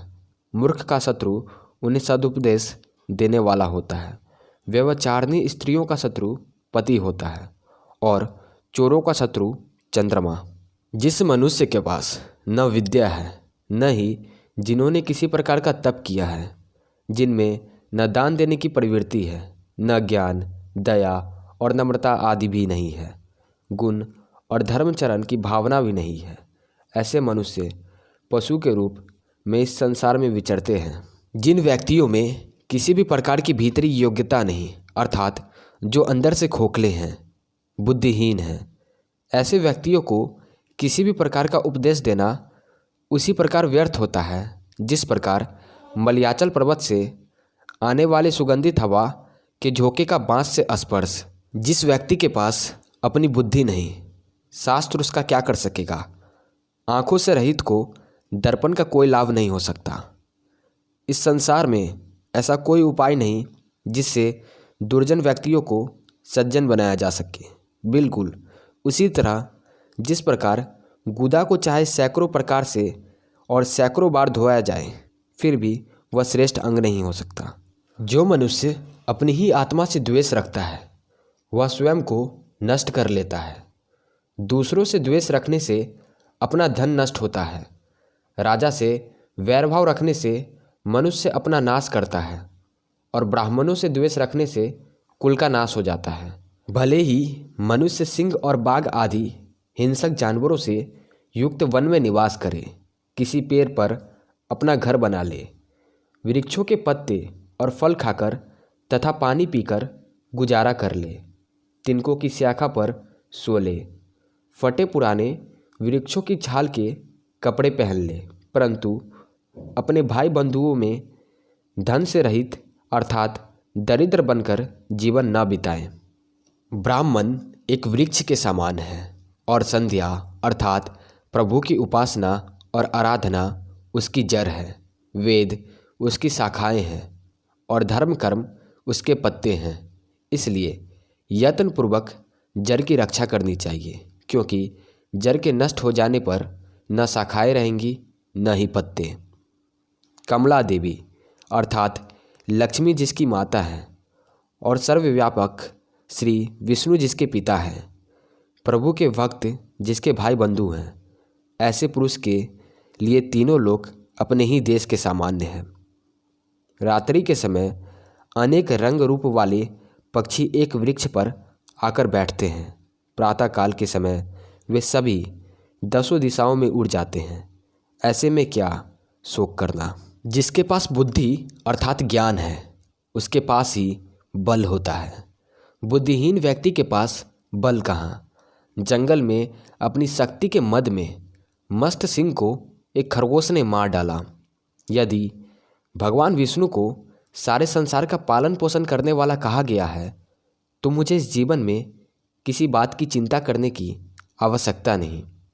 यदि भगवान विष्णु न होते तो गर्भ में स्थित बालक के जीवन के लिए माता के स्तनों में दूध कहाँ से आता। बार बार इस तरह का विचार करके, हे तीनों लोकों के स्वामी, मैं आपके चरण कमलों की सेवा करते हुए अपना जीवन व्यतीत कर रहा हूँ। संस्कृत के अतिरिक्त मैं दूसरे भाषाओं का भी लोभी हूँ। जैसे स्वर्ग में विद्यमान देवताओं को अमृत की प्राप्ति के बाद भी स्वर्ग की अप्सराओं के होठों के रस का पान करने में रुचि रहती है। अन्न से 10 गुना अधिक शक्ति उसके आटे में है। आटे से 10 गुना अधिक शक्ति दूध में है। दूध से 8 गुना अधिक शक्ति मांस में है और मांस से 10 गुना अधिक शक्ति घी में है। साग खाने से रोग बढ़ते हैं। दूध से शरीर मोटा होता है। घी से वीर्य की वृद्धि होती है और मांस से मांस बढ़ता है। 11वां अध्याय। दान देने की इच्छा, मधुर भाषण, धैर्य और उचित अथवा अनुचित का ज्ञान, ये 4 गुण मनुष्य में सहज स्वभाव से ही होते हैं। अभ्यास से इन्हें प्राप्त नहीं किया जा सकता। जो मनुष्य अपने समुदाय के लोगों को छोड़कर दूसरे के समुदाय का सहारा लेते हैं, वह उसी प्रकार नष्ट हो जाते हैं जैसे दूसरे का धर्म का आश्रय लेने वाला राजा। हाथी लंबे चौड़े शरीर वाला होता है, परंतु उसे बहुत छोटे से अंकुश द्वारा वश में किया जाता है। दीपक जलने पर अंधकार नष्ट होता है, तो क्या अंधकार दीपक के आकार का होता है? हथौड़ी की चोट करने से बड़े बड़े पर्वत गिर पड़ते हैं, तो क्या पर्वत का आकार प्रकार हथौड़ी से छोटा होता है? प्रत्येक वस्तु अपने तेज के कारण ही बलवान होता है। लंबा चौड़ा शरीर कोई मायने नहीं रखता। लोग ऐसा मानते हैं कि कलयुग के 10,000 वर्ष समाप्त होने के बाद परमात्मा पृथ्वी का त्याग कर देते हैं।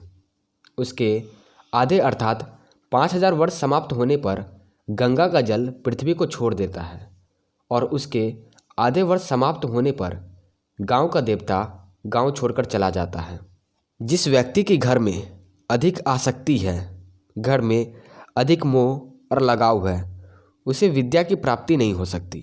जो लोग मांस खाते हैं उनमें दया नहीं, जो धन की लोभी होते हैं उनमें सत्य नहीं होता, तथा दुराचारी, व्यभिचारी और भोग विलास में लगे रहने वाले मनुष्य में पवित्रता का अभाव रहता है।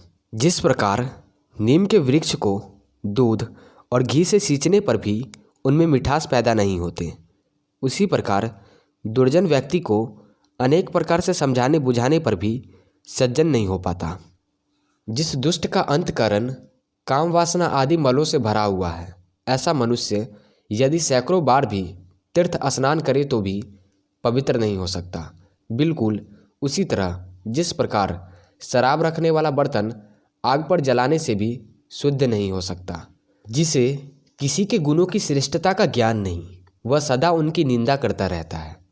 उसके ऐसा करने से किसी को आश्चर्य नहीं होता। जैसे भीलनी हाथी के मस्तक पर उत्पन्न होने वाली गजमुक्ता को छोड़कर धुंधचियों की माला ही धारण करती है। जो व्यक्ति पूरे वर्ष तक मौन रहकर चुपचाप भोजन करता है, वह 1 करोड़ वर्ष तक स्वर्ग में आदर सम्मान प्राप्त करता है। विद्यार्थी के लिए आवश्यक है कि वह काम, क्रोध, लोभ, स्वादिष्ट पदार्थों की इच्छा, श्रृंगार, खेल तमाशे, अधिक सोना और चापलूसी करना आदि इन 8 बातों का त्याग कर दे। जो बिना खेती की हुई भूमि से उत्पन्न होने वाले फल और कंदमूल आदि को खाकर निर्वाह करता है और सदा जंगल में रहकर ही प्रसन्न रहता है, और जो प्रतिदिन श्राद्ध करता है, ऐसा ब्राह्मण ऋषि कहलाता है। एक समय के भोजन करने से जो संतुष्ट है, जो नित्य अपने कर्तव्यों को पूरा करता रहता है, स्त्री का संग ऋतुकाल में केवल संतान की उत्पत्ति करने के लिए ही करता है, उपभोग के लिए नहीं, ऐसे ब्राह्मण को ही द्विज कहा जाता है। सदा संसारिक कार्यों में संलग्न, पशुओं के पालक, व्यापार और खेती आदि करने वाले ब्राह्मण को वैश्य कहा जाता है। जो ब्राह्मण वृक्षों की लाख, तेल, नील, कपड़े आदि रंगने का रंग, शहद, घी, शराब, मांस आदि चीज़ों का व्यापार करता है, उसे शूद्र कहते हैं। जो दूसरे के कार्य को बिगाड़ता है, ढोंगी है, अपना ही स्वार्थ सिद्ध करने में लगा रहता है, दूसरों को धोखा देता है, सबसे द्वेष करता है, ऊपर से दिखने में अत्यंत नम्र और अंदर से पैनी छुरी के सामान्य है, ऐसे ब्राह्मण को बिलाव कहा गया है। जो ब्राह्मण पानी के स्थानों, बावड़ी, कुआं, तालाब, बाग बगीचे और मंदिरों में तोड़फोड़ करने से किसी प्रकार का भय न अनुभव करते हो, उन्हें मलेच्छ कहा जाता है। जो देवताओं और गुरु के धन को चुरा लेता है, दूसरों की स्त्रियों के साथ सहवास करता है और जो सभी तरह के प्राणियों के साथ अपना जीवन गुजार लेता है, उस ब्राह्मण को चांडाल कहा जाता है। शहद का संग्रह करने में आदर्श मधुमक्खियों को भी पश्चाताप करना पड़ता है, क्योंकि शहद का दान न करने से शहद नष्ट हो जाता है। इसी प्रकार कुछ लोग धन का दान नहीं करते हैं और जब वह नष्ट होने लगता है तो पश्चाताप करते हैं, जबकि कुछ लोग अपने धन का दान के रूप में उचित प्रयोग करते रहते हैं। राजा बलि, कर्ण और विक्रमादित्य दान करने के कारण ही आज तक समाज में सम्मान के पात्र हैं। 12वां अध्याय। उसी का घर सुखी हो सकता है जिसके पुत्र और पुत्रियां अच्छे बुद्धि से युक्त हों, जिसकी पत्नी मृदुभाषिणी हो, जिसके पास परिश्रम हो, ईमानदारी से पैदा किया हुआ धन हो, अच्छे मित्र हों, अपनी पत्नी के प्रति प्रेम और अनुराग हो, नौकर चाकर आज्ञा का पालन करने वाले हो, जिस घर में अतिथियों का आदर सम्मान होता है, कल्याणकारी परमेश्वर की उपासना होती है, घर में प्रतिदिन अच्छे मीठे भोजन और मधुर पेयों की व्यवस्था होती है, सदा सज्जनों पुरुष का संग अथवा संगीत करने का अवसर मिलता है, ऐसा गृहस्थ आश्रम धन्य है, प्रशंसा के योग्य है। दयालु और करुणा से युक्त मनुष्य दुखी ब्राह्मण को श्रद्धा से जो भी कुछ दान में देता है, हे राजन, वह दान देने वाले को उतना ही प्राप्त नहीं होता। प्रभु की कृपा से उसमें काफ़ी वृद्धि होती है और वह दान देने वाले को भली प्रकार मिलता जाता है। अपने बंधु बांधवों के साथ वही व्यक्ति सुख से रह सकता है जो उनके साथ सज्जनता और नम्रता का व्यवहार करता है, दूसरे लोगों पर दया और दुर्जनों के प्रति भी उनके अनुकूल व्यवहार करता है, सज्जन लोगों से जो प्रेम रखता है, दुष्टों के प्रति जो कठोर होता है और विद्वानों के साथ सरलता से पेश आता है, जो शक्तिशाली लोगों के साथ शूरवीरता और पराक्रम से काम लेता है, गुरु, माता पिता और आचार्य के प्रति जो सहनशीलतापूर्ण व्यवहार रखता है तथा स्त्रियों के प्रति अधिक विश्वास न करके जो उन प्रति चतुराईपूर्ण व्यवहार करता है वही कुशलतापूर्वक इस संसार में रह सकता है। जिसके दोनों हाथ कभी दान आदि के कार्य में नहीं लगे हैं, अर्थात जिसने जीवन में कभी दान न दिया हो, कानों से वेद आदि शास्त्रों का श्रवण न किया हो, अर्थात उनसे द्वेष करता हो, अपने दोनों नेत्रों से सज्जन पुरुषों के दर्शन नहीं किए, पैरों से तीर्थ यात्रा नहीं की, माता पिता तथा आचार्य की सेवा के लिए जो उनके पास कभी नहीं गए, जिसने अन्याय से धन इकट्ठा करके अपनी आजीविका चलाई, इतने पर भी जो आदमी अभिमान से सिर ऊंचा उठाकर चलता है, ऐसे व्यक्ति के लिए चाणक्य कहते हैं कि हे गीदड़ के सामान्य नीच मनुष्य, तू तो नीच लोगों से भी नीच है, तू अत्यंत निंदनीय है। इसलिए जितनी जल्दी हो सके इस नीच शरीर को त्याग दे, अर्थात तेरे इस प्रकार के जीवन से तेरा मर जाना अति उत्तम है। यदि करील नामक पौधे पर पत्ते नहीं निकलते तो इसमें वसंत ऋतु का क्या दोष? यदि उल्लू को दिन में दिखाई नहीं देता तो इसमें सूर्य का क्या दोष? यदि चातक की चोंच में वर्षा का पानी नहीं टिकता तो इसमें बादल का क्या दोष? संसार को बनाने वाले ब्रह्मा ने मनुष्य के भाग में जो कुछ भी लिख दिया है उसे कोई भी नहीं मिटा सकता, वह उसे अवश्य भोगना पड़ता है। सज्जनों के सत्संग से दुर्जन मनुष्य भी सज्जन हो सकता है, परंतु सज्जन पुरुषों में दुष्टों की संगति से दुष्टता वैसे ही नहीं आती। जैसे फूल से उत्पन्न होने वाली सुगंध मिट्टी में तो आ जाती है, परंतु मिट्टी की गंध फूल में नहीं आ पाती। सज्जन पुरुषों के दर्शन से पुण्य प्राप्त होता है, क्योंकि साधु पुरुष अपने आप में साक्षात तीर्थ स्वरूप होते हैं। तीर्थ तो अपने समय के अनुसार ही फल देता है, परंतु साधुओं का संग करने से जल्दी ही मन की आशाएं पूर्ण हो जाती हैं। कोई राही अथवा यात्री किसी नगर में पहुंचकर किसी ब्राह्मण से पूछता है कि हे ब्राह्मण, मुझे बताओ कि इस नगर में सबसे अधिक महान कौन है? उस ब्राह्मण ने उत्तर दिया, ताड़ के वृक्षों का झुंड। यात्री ने फिर प्रश्न किया कि इस नगर में दाता कौन है? उसे उत्तर मिला, धोबी ही यहाँ का सबसे बड़ा दाता है, जो प्रातःकाल कपड़े धोने अथवा रंगने के लिए ले जाता है और सायंकाल में लौटा देता है। यात्री ने फिर पूछा कि इस नगर में चतुर व्यक्ति कौन है? तो ब्राह्मण ने उत्तर दिया कि इस नगर के सभी व्यक्ति दूसरों का धन और उनकी स्त्री का हरण करने में चतुर हैं। यात्री ने फिर पूछा कि ऐसी अवस्था में तुम्हारा जीवन यहाँ कैसे बीतता है? ब्राह्मण ने उत्तर दिया कि मैं विष में पैदा होने वाले कीड़े के समान हूँ, जो उसी में उत्पन्न होता है, लेकिन फिर भी विष से प्रभाव से मुक्त रहता है। विष का उस पर कोई असर नहीं होता। मैं उसी प्रकार इन लोगों के साथ अपना जीवन बिता रहा हूँ। जिन घरों में ब्राह्मण के पांव धोने वाले जल से कीचड़ न हुआ हो, जहाँ वेद आदि शास्त्रों के पाठ न होते हो, जिनमें स्ववाहा और स्वाधा इन शब्दों का उच्चारण न होता हो, वे घर शमशान के सामान्य हैं। किसी सांसारिक पुरुष ने किसी संत महात्मा को अत्यंत आनंद की स्थिति में देखकर उनसे उनके बंधु बांधवों के बारे में पूछा, तो संत ने उत्तर दिया कि सत्य ही मेरी माता है और ज्ञान मेरा पिता है, धर्म ही मेरा भाई है और दया मेरी बहन, शांति मेरी पत्नी है और क्षमा और सहनशीलता मेरे पुत्र हैं।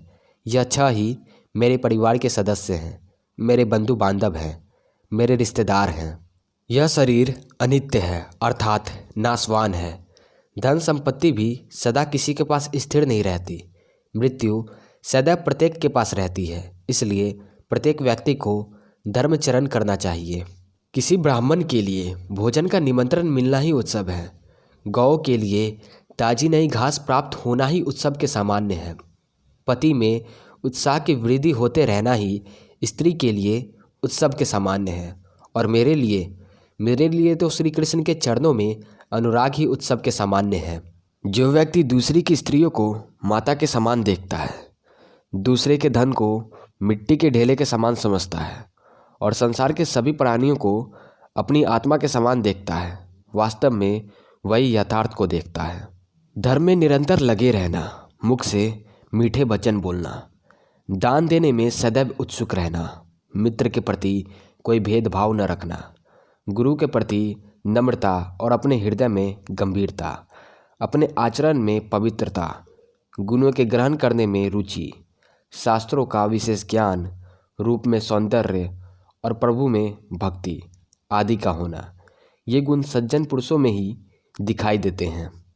सबकी कामनाओं की पूर्ति करने वाला कल्प वृक्ष लकड़ी है, सुमेरु एक पर्वत है।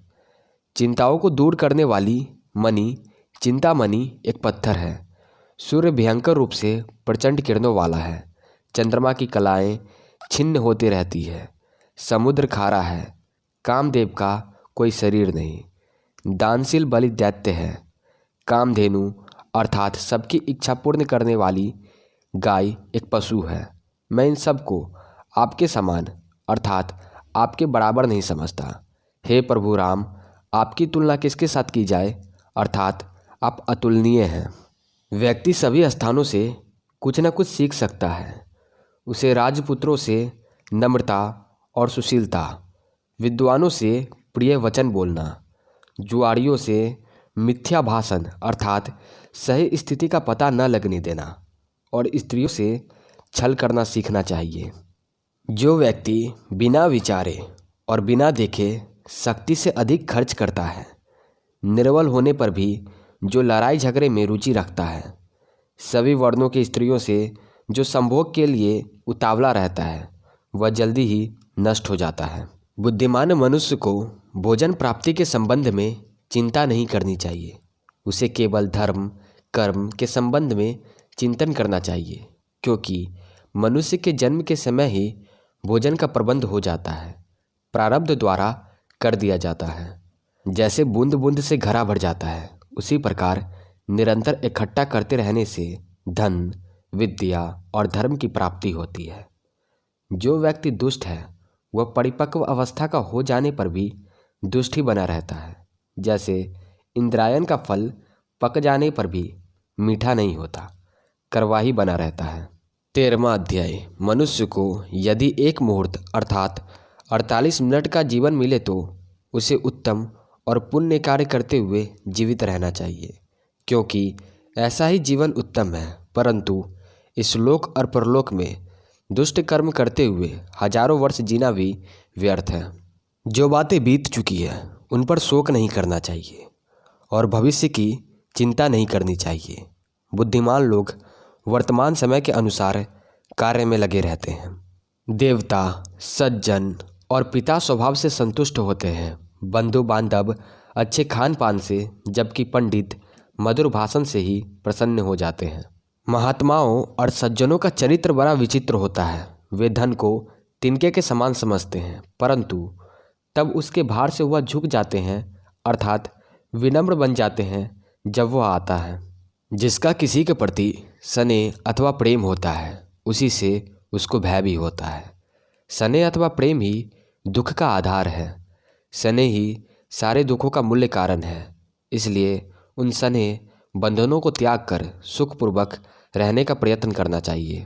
आने वाले कष्टों को दूर करने के लिए जो पहले से ही तैयार रहता है और जो विपत्ति आने पर उसे दूर करने का उपाय सोच लेता है, ये दोनों प्रकार के व्यक्ति अपने सुख की वृद्धि करते हैं अर्थात सुखी रहते हैं।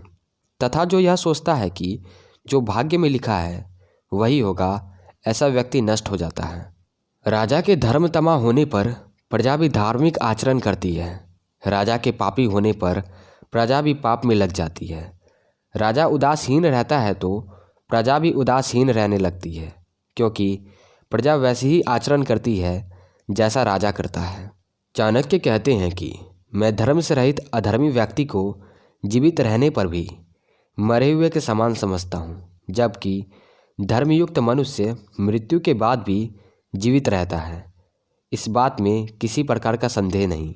जिस मनुष्य के पास धर्म, अर्थ, काम और मोक्ष इन चारों में से एक भी चीज़ नहीं, उसका जन्म बकरी के गले में लटके हुए स्तनों के समान निरर्थक होता है। नीच मनुष्य दूसरे व्यक्ति के यश को बढ़ता हुआ देखकर उसकी यश रूपी कीर्ति से जलते हैं, और जब उस पद को प्राप्त करने में असमर्थ रहते हैं तब उस व्यक्ति की निंदा करने लगते हैं। मनुष्य अपने विचारों के कारण ही अपने आप को बंधनों में फंसा हुआ मानता है और अपने विचारों के कारण ही अपने आप को बंधनों से मुक्त समझता है। विषय वासनाएं ही मनुष्य के बंधन के कारण है और विषय वासनाओं से मुक्त होकर ही मनुष्य को मोक्ष प्राप्त होता है। अपने शरीर के अभिमान से नष्ट हो जाने पर, अपने आप को परमात्मा से युक्त जान लेने पर मन जहाँ जहाँ जाता है वहाँ वहाँ ही उसे समाधि से युक्त समझना चाहिए। मनुष्य के मन की सभी इच्छाएं कभी भी पूर्ण नहीं होती, क्योंकि वे सभी भाग्य के अधीन हैं। इसलिए मनुष्य को अपने जीवन में संतोष धारण करना चाहिए। जिस प्रकार हजारों गायों में बछड़ा केवल अपनी माँ के पास ही जाता है, उसी प्रकार जो कर्म किया जाता है वह कर्म करने वाले के पीछे पीछे चलता है। बेढंगे काम करने वाले को न समाज में सुख मिलता है न ही जंगल में। ऐसे व्यक्ति को समाज में मनुष्य का संसर्ग दुखी करता है, जबकि जंगल में अकेलापन। जैसे फावड़े से खोदने पर पृथ्वी से जल प्राप्त होता है, वैसे ही गुरु की सेवा करने वाला विद्यार्थी विद्या को प्राप्त करता है। मनुष्य को कर्मों के अनुसार ही फल मिलता है और मनुष्य की बुद्धि भी कर्मों के अनुसार ही कार्य करती है। इतने पर भी बुद्धिमान और सज्जन भली भांति सोच विचार कर ही कार्य करते हैं। एक अक्षर मंत्र देने वाले गुरु की जो वंदना नहीं करता, वह कुत्ते की योनि में 100 बार जन्म लेकर फिर चंडाल के घर में उत्पन्न होता है। एक युग के अनंत में सुमेरु पर्वत भी अपने स्थान पर स्थिर नहीं रहता। कल्प के अनंत में समुद्र भी अपनी सीमाएं लांघकर इस संसार को कष्ट में डाल देता है, परंतु श्रेष्ठ पुरुष अपने हाथ में लिए हुए कार्य को पूरा करने की प्रतिज्ञा से विचलित नहीं होते हैं। 14वां अध्याय। इस पृथ्वी पर 3 ही रत्न हैं, जल, अन्न और हितकारी वचन, परंतु मूर्ख लोग पत्थर के टुकड़े को रत्न कहते हैं। दरिद्रता, रोग, दुख, बंधन तथा आपत्तियाँ, ये सब मनुष्य के अधर्म रूपी वृक्ष के फल हैं।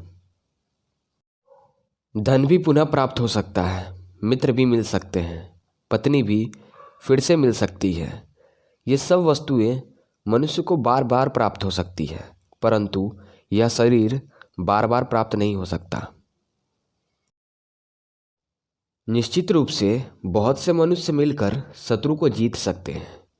मनुष्यों का समुदाय अर्थात उनका संगठन शत्रु को जीतने में उसी प्रकार सफल रहता है जिस प्रकार इकट्ठे किए हुए तिनके जल की धारा को रोक देते हैं, अर्थात घास फूस का छप्पर वर्षा के पानी से रक्षा करता है। जल पर तेल, दुष्ट व्यक्ति के पास गुप्त वार्ता, सुपात्र व्यक्ति को दिया गया दान, बुद्धिमान का शास्त्र ज्ञान, ये सभी बातें ऐसी हैं जो पूरी होने पर वस्तु की शक्ति अर्थात विशेषता से बिना किसी प्रयास के स्वयं फैल जाती है, इनका विस्तार हो जाता है। धार्मिक कथा आदि सुनने के समय, शमशान भूमि में और रोगी होने पर मनुष्य के मन में जो सद्बुद्धि उत्पन्न होती है, यदि वह सदैव स्थिर रहे तो मनुष्य संसार के बंधनों से छूट सकता है। दुष्कर्म करने के बाद पश्चाताप करने वाले मनुष्य की बुद्धि जिस प्रकार की होती है, वैसी बुद्धि यदि पाप करने से पहले भी हो जाए तो सभी को मुक्ति प्राप्त हो सकती है। दान, तपस्या, वीरता, विज्ञान, विनम्रता और नीतिवान होने में मनुष्य को सबसे बड़ा होने का अभिमान नहीं करना चाहिए, क्योंकि पृथ्वी अनेक अमूल्य रत्नों से भरी हुई है। जिसका बुरा करने की इच्छा हो उससे सदा मीठी बात करनी चाहिए। जैसे शिकारी हिरन को पकड़ने से पहले मीठी आवाज में गीत गाता है। राजा, अग्नि, गुरु और स्त्री, इनके पास हर समय नहीं रहना चाहिए। ऐसा करने से मनुष्य को हानि हो सकती है, परंतु इनसे दूर रहने से भी मनुष्य को कोई लाभ नहीं। इसलिए इनसे व्यवहार करते समय व्यक्ति को बहुत सोच समझकर बीच का रास्ता अपनाना चाहिए। इसी को मध्यम मार्ग कहते हैं। अग्नि, जल, स्त्रियां, मूर्ख, सांप और राज परिवार, का सेवन करते समय मनुष्य को सदैव सावधान रहना चाहिए, क्योंकि यह छह कभी भी मृत्यु का कारण हो सकते हैं। संसार में वही जीवित रहता है जिसमें गुण और धर्म जीवित रहता है। गुणों और धर्म से रहित मनुष्य का जीवन व्यर्थ है। हे मनुष्य, यदि तू किसी एक कर्म द्वारा सारे संसार को अपने वश में करना चाहता है तो दूसरे की निंदा करने वाली अपनी वाणी को वश में कर ले, अर्थात दूसरे की निंदा करना छोड़ दे। जो अवसर के अनुकूल बात करना जानता है, जो अपने यश और गरिमा के अनुकूल मधुर भाषण कर सकता है और जो अपनी शक्ति के अनुसार क्रोध कर सकता है, उसी को वास्तव में विद्वान कहा जाता है। एक ही चीज को देखने वाले प्राणी तीन प्रकार से देखते हैं। योगी उसे अति निंदित सब के रूप में देखते हैं, कामी लोग सुंदर नारी के रूप में देखते हैं और कुत्ता उसे एक मांस के लोथरे के रूप में देखता है। भेद दृष्टि का है, वस्तु तो एक ही है। बुद्धिमान व्यक्ति को चाहिए कि सिद्ध की हुई औषधि, अपने द्वारा किए जाने वाले धर्मचरण, घर के दोष, स्त्री के साथ संभोग, कुभोजन तथा सुने हुए निंदक वचन किसी के सामने न प्रकट करे, जब तक सभी को आनंद देने वाली वसंत ऋतु आरंभ नहीं होती। तब तक कोयल मौन रहकर अपने दिन बिता देती है, अर्थात बसंत ऋतु के आने पर ही कोयल की कुकू सुनाई देती है। जीवन को सही से बिताने के लिए धर्म का आचरण, धन पैदा करना, अन्न का संचय, गुरु के वचनों का पालन, अनेक प्रकार की औषधियों का संग्रह विधिपूर्वक और यत्न से करना चाहिए। हे मनुष्य, दुष्टों के संग को त्याग दे और सज्जन पुरुषों का संग कर। दिन रात अच्छे कार्य कर, सदैव संसार को नाशवान समझकर परमेश्वर का ध्यान किया कर। 15वां अध्याय। जिसका हृदय प्राणी मात्र पर दया से पिघल जाता है, उसे ज्ञान और मोक्ष प्राप्त करने तथा जटा धारण और शरीर पर भस्म लगाने की क्या आवश्यकता है। जो गुरु अपने शिष्य को एक अक्षर ओम अर्थात परमेश्वर का ठीक से ज्ञान करवा देता है, उस गुरु के ऋण से शिष्य मुक्त नहीं हो पाते। संसार में ऐसा कोई पदार्थ नहीं जिसे गुरु को समर्पित करके शिष्य गुरु के ऋण से मुक्त हो सके। दुर्जन और कांटे, इन दो चीज़ों से बचने के दो ही उपाय हैं। या तो जूतों से इनका मुंह कुचल दिया जाए, उसके अस्तित्व को ही समाप्त कर दिया जाए, अथवा उनको दूर से ही त्याग दिया जाए। गंदे कपड़े पहनने वाले, गंदे दांतों वाले अर्थात दांतों की सफाई न करने वाले, अधिक भोजन करने वाले, कठोर वचन बोलने वाले, सूर्य उदय तथा सूर्यास्त के समय सोने वाले व्यक्ति को लक्ष्मी, स्वास्थ्य और सौंदर्य और शोभा त्याग देती है, भले ही विष्णु क्यों न हो। जब मनुष्य के पास धन नहीं रहता तो उसके मित्र, स्त्री, नौकर चाकर और भाई बंधु सब उसे छोड़कर चले जाते हैं। यदि उसके पास फिर से धन संपत्ति आ जाए तो वे फिर उसका आश्रय ले लेते हैं। संसार में धन ही मनुष्य का बंधु है। अन्याय से कमाया हुआ धन अधिक से अधिक 10 वर्ष तक ही आदमी के पास ठहरता है और 11वां वर्ष प्रारंभ होते ही ब्याज और मूल सहित नष्ट हो जाते हैं। समर्थ और शक्तिशाली पुरुष यदि कोई अनुचित कार्य भी करता है तो उसे उचित समझा जाता है, जबकि नीच पुरुष द्वारा उचित कार्य भी अनुचित कहलाता है। उदाहरण के लिए राहु नामक दैत्य के लिए अमृत भी मृत्यु का कारण बन गया और शिव के लिए विष भी उनके कंठ का आभूषण माना गया। विषपान के कारण उनकी मृत्यु नहीं हुई, बल्कि उन्हें नीलकंठ कहा जाने लगा। वास्तविक भोजन वह है जो ब्राह्मण आदि को खिला देने के बाद बचता है, अर्थात गृहस्थ को चाहिए कि वह स्वयं भोजन करने से पहले ब्राह्मण को भोजन कराए। इसी प्रकार प्रेम और स्नेह उसे ही कहा जाता है जो परायों से किया जाता है। अपने बंधु बांधव से तो सभी प्रेम करते हैं। बुद्धिमत्ता यह है कि मनुष्य पाप कर्म करने से बचा रहे। धर्म वह है जिसमें छल कपट न हो। किसी विशेष स्थिति में रत्न चाहे पैरों से लुढ़कता रहे और कांच को सिर पर धारण किया जाए, परंतु जब बेचने अथवा लेने का समय आता है तो कांच को कांच और रत्न को रत्न ही कहा जाता है। वेद आदि शास्त्र अत्यंत विशाल हैं, वे ज्ञान के समुद्र हैं। विद्याएं भी बहुत सी हैं, परंतु मनुष्य की आयु सीमित है और उसके मार्ग में कठिनाइयाँ भी बहुत सी आती हैं।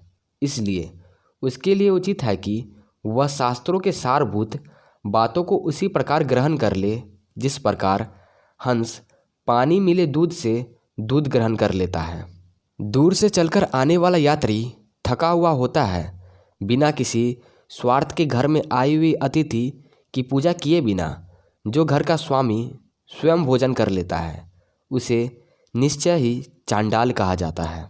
जो लोग वेद आदि शास्त्रों का अध्ययन करने के बाद भी आत्मा परमात्मा के संबंध में कुछ नहीं जानते, वे आत्मज्ञान से रहित उस कलछी की तरह हैं जो स्वादिष्ट साग सब्जी में तो घूमती हैं, परंतु उसे उसके स्वाद का बिल्कुल भी ज्ञान नहीं होता है। इस संसार सागर में ब्राह्मण रूपी नौका धन्य है जो उल्टी गति से चलती है। यह उल्टी गति क्या है?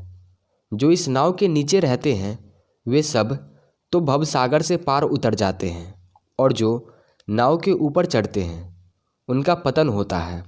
दूसरे के घर में जाने से व्यक्ति का सम्मान घटता है, वह छोटा होता है। जैसे चंद्रमा को अमृत का भंडार कहा जाता है, यह गुणकारी औषधि का स्वामी भी है। इसकी छवि अथवा इसके किरणों को अमृत के समान माना जाता है। इसमें कांति भी है, अर्थात यह प्रकाश से युक्त है। परंतु जब यही चंद्रमा सूर्यमंडल पर जाता है तो तेज रहित हो जाता है, वहाँ उसकी सारी चमक दमक समाप्त हो जाती है। भौरा कमलिनी के फूलों की पंखुड़ियों में बैठा रहता है, उसके पराग का रस चूसता रहता है और उसके मध्य में मस्त बना रहता है। परंतु दैव्य योग से जब उसे एक स्थान से किसी दूसरे स्थान को जाना पड़ता है तो वहाँ उसे करील आदि वृक्षों के फूलों से रस तो मिल जाता है, किंतु कांटों के कारण काफ़ी कष्ट भी उठाना पड़ता है। विष्णु लक्ष्मी से पूछते हैं कि वह ब्राह्मणों से नाराज क्यों रहती है, तो उत्तर देते हुए लक्ष्मी कहती हैं कि अगस्त ऋषि ने नाराज होकर मेरे पिता समुद्र को ही पी लिया था। ब्राह्मण भृगु ने क्रोध में आकर आपकी छाती पर लात मारी थी, और ये ब्राह्मण लोग बचपन से ही मेरी सौत सरस्वती को प्रसन्न करने का प्रयत्न करते रहते हैं। प्रतिदिन शिव की पूजा के लिए मेरे निवास स्थान से कमल पुष्पों को उजाड़ देते हैं। हे स्वामी, यही कारण है जिससे मैं ब्राह्मणों से सदा दूर रहती हूँ। इस संसार में बहुत से बंधन हैं, परंतु प्रेम रूपी रस्सी का बंधन कुछ विचित्र होता है। लकड़ी को छेदने की शक्ति रखने वाला भौरा भी कमल के फूलों में बंद होकर निष्क्रिय हो जाता है। कमल की पंखुड़ियों को काटने की उसमें शक्ति होती है, परंतु उनके प्रति अतिरेक प्रेम भावना होने के कारण वह ऐसा नहीं करता है। चंदन का वृक्ष कट जाने पर भी अपनी सुगंध नहीं छोड़ता, बूढ़ा हो जाने पर भी हाथी अपनी क्रियाएं नहीं छोड़ता, कुल्हू पर पेड़ दिए जाने के बाद भी ईख अपनी मिठास को नहीं छोड़ता। इसी प्रकार कुलीन मनुष्य निर्धन हो जाने पर भी अपनी शालीनता को नहीं छोड़ता। 16वां अध्याय।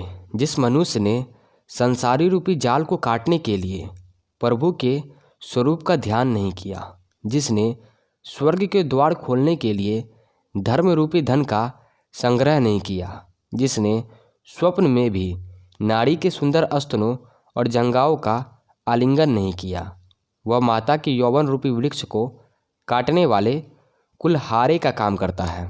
वेश्याओं की किसी एक से प्रीति नहीं होती, वे बातचीत तो किसी अन्य व्यक्ति से करती हैं, परंतु हाव भाव पूर्वक देखते किसी अन्य व्यक्ति को हैं और अपने हृदय में चिंतन किसी अन्य व्यक्ति की करती हैं। इस प्रकार वेश्याओं का प्रेम किसी एक व्यक्ति से नहीं होता है, यह उनका स्वभाव है। जो कोई व्यक्ति यह समझता है कि कोई वेश्या उससे प्रेम करती है, वह उसकी मूर्खता है। जो मूर्ख यह समझता है कि कामुक स्त्री केवल उसी से प्रेम करती है, वह उसके वश में होकर कठपुतली के समान उसके इशारों पर नाचता रहता है। इस संसार में ऐसा कोई व्यक्ति नहीं जिसे धन और ऐश्वर्य की प्राप्ति होने पर अभिमान न हुआ हो।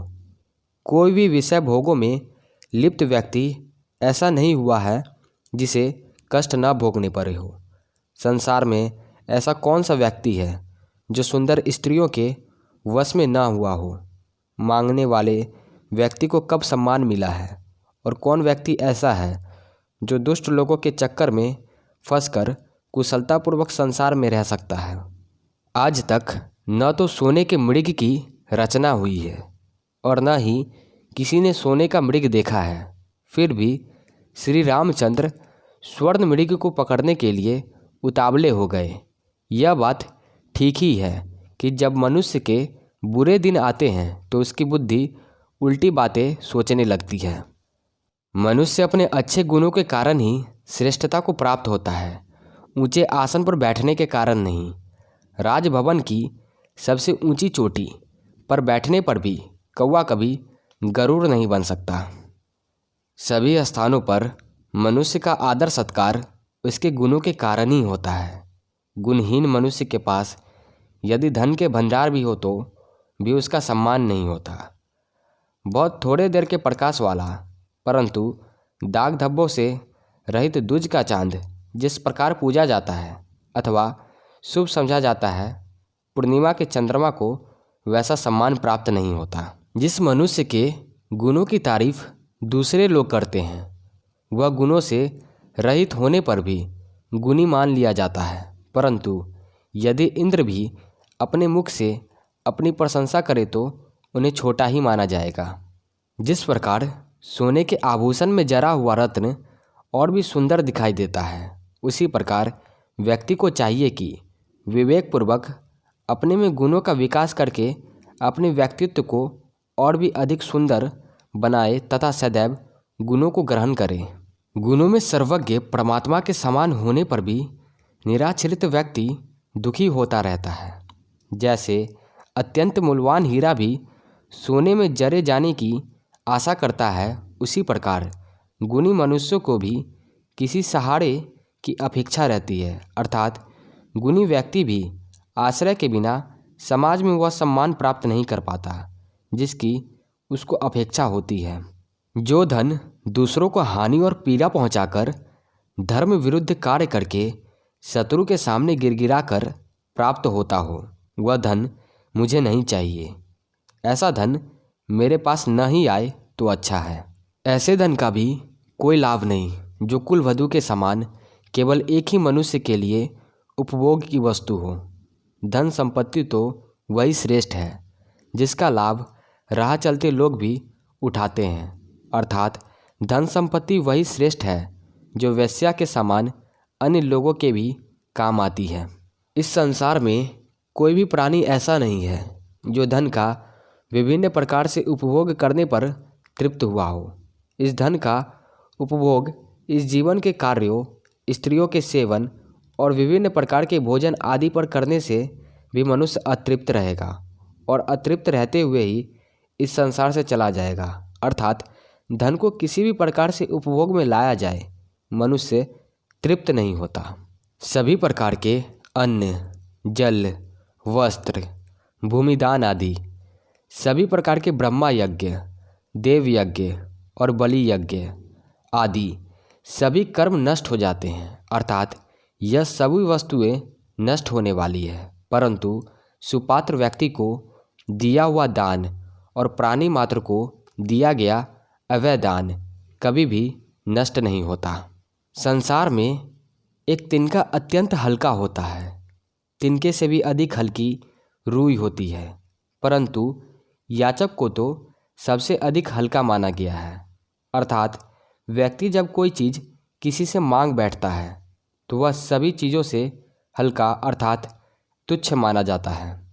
अपमानित होकर जीने के बजाय मर जाना अधिक अच्छा है, क्योंकि मृत्यु से तो क्षण भर का ही कष्ट होता है, जबकि अपमानित होने पर व्यक्ति दिन प्रतिदिन मरता रहता है। मधुर बोली वाले से सभी प्राणी प्रसन्न रहते हैं, अतः व्यक्ति को सदैव प्रिय वचन ही बोलने चाहिए।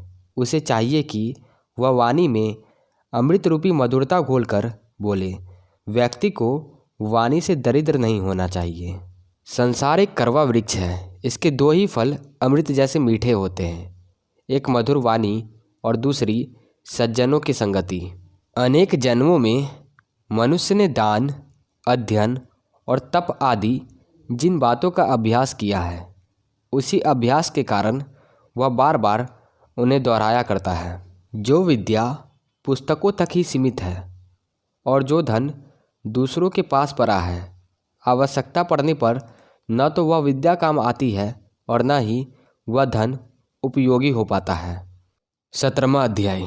जिन व्यक्तियों ने गुरु के पास बैठकर विद्या का अध्ययन नहीं किया वरन पुस्तकों से ही ज्ञान प्राप्त किया है, वह विद्वान लोगों की सभा में उसी तरह सम्मान प्राप्त नहीं करते जिस प्रकार दुष्कर्म से गर्भ धारण करने वाली स्त्री का समाज में सम्मान नहीं होता।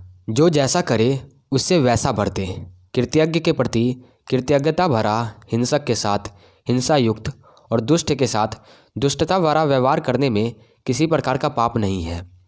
जो वस्तु अत्यंत दूर है, जिसकी आराधना करना अत्यंत कठिन है और जो अत्यंत ऊंचे स्थान पर स्थित है, ऐसी चीज़ों को तप द्वारा ही सिद्ध किया जा सकता है।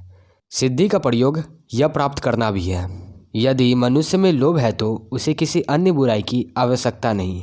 यदि व्यक्ति चुगलखोर है तो इससे बढ़कर और क्या पाप हो सकता है। यदि उसके जीवन में सत्यवादिता, सत्याचरण आदि गुण है तो उसे तप करने की क्या आवश्यकता। यदि मनुष्य का मन पवित्र है तो विभिन्न तीर्थों पर जाकर वहाँ स्नान करने से क्या लाभ। यदि मनुष्य में प्रेम है तो उसे अन्य गुणों की क्या आवश्यकता। यदि संसार में उसका यश फैल रहा है तो उसे अन्य किसी आभूषण की क्या आवश्यकता है। समुद्र शंख का पिता है। लक्ष्मी का जन्म भी समुद्र में हुआ, अर्थात वह शंख की बहन है। शंख चंद्रमा के समान चमकता है। इतने पर भी यदि कोई शंख बजाकर भीख मांगता है तो यही समझना चाहिए कि दान दिए बिना मान सम्मान नहीं होता। शक्तिहीन व्यक्ति सज्जन, निर्धन ब्रह्मचारी, रोगी देवाचरण करने वाला और बूढ़ी स्त्री पतिव्रता बन जाती है। चाणक्य का भाव यह है कि व्यक्ति विवशता के कारण भी अपना स्वरूप बदल लेता है। वस्तुत वह वैसा होता नहीं है। बलवान व्यक्ति को सज्जनता का व्यवहार करना चाहिए। प्रभु की भक्ति तो मनुष्य का स्वाभाविक कर्तव्य है, परंतु जब कोई रोगी होने पर ही प्रभु का नाम लेता है तो यह उसकी विवशता है। इसी प्रकार यदि सुंदर रूपवती यौवन से भरपूर स्त्री पतिव्रता धर्म का पालन करती है तो यह उसकी विशेषता मानी जाएगी। वृद्धा स्त्री पतिव्रता होने के अलावा कर भी क्या सकती है, यह उसकी विवशता होती है, विशेषता नहीं। अन्न और जल के समान कोई श्रेष्ठ दान नहीं, द्वादशी के समान कोई श्रेष्ठ तिथि नहीं, गायत्री से बढ़कर कोई मंत्र नहीं और माता से बढ़कर कोई देवता नहीं। सांप का विष उसके दांत में होता है, मक्खी का विष उसके सिर में रहता है, बिच्छू का विष उसके पूंछ में होता है, अर्थात इन सभी विषैले प्राणियों के एक एक अंग में ही विष होता है। लेकिन दुर्जन मनुष्य के सभी अंग विष से भरे हुए होते हैं। पति की आज्ञा के बिना जो स्त्री उपवास रूपी व्रत करती हैं वह अपने पति की आयु को कम करने वाली होती है। वह स्त्री नरक में जाती हैं, उसे महान कष्ट भोगने पड़ते हैं। स्त्री अनेक प्रकार के दान करने से शुद्ध नहीं होती, अर्थात मोक्ष प्राप्त नहीं कर सकती। सैकड़ों उपवास करने से भी वह शुद्ध नहीं होती। अनेक तीर्थों की यात्रा करने के बाद भी वह शुद्ध नहीं होती। वह तो केवल पति के चरणों की सेवा से ही शुद्ध हो सकती है, अर्थात मोक्ष प्राप्त कर सकती है। हाथ की शोभा कंगन पहनने से नहीं वरन दान आदि देने से होती है।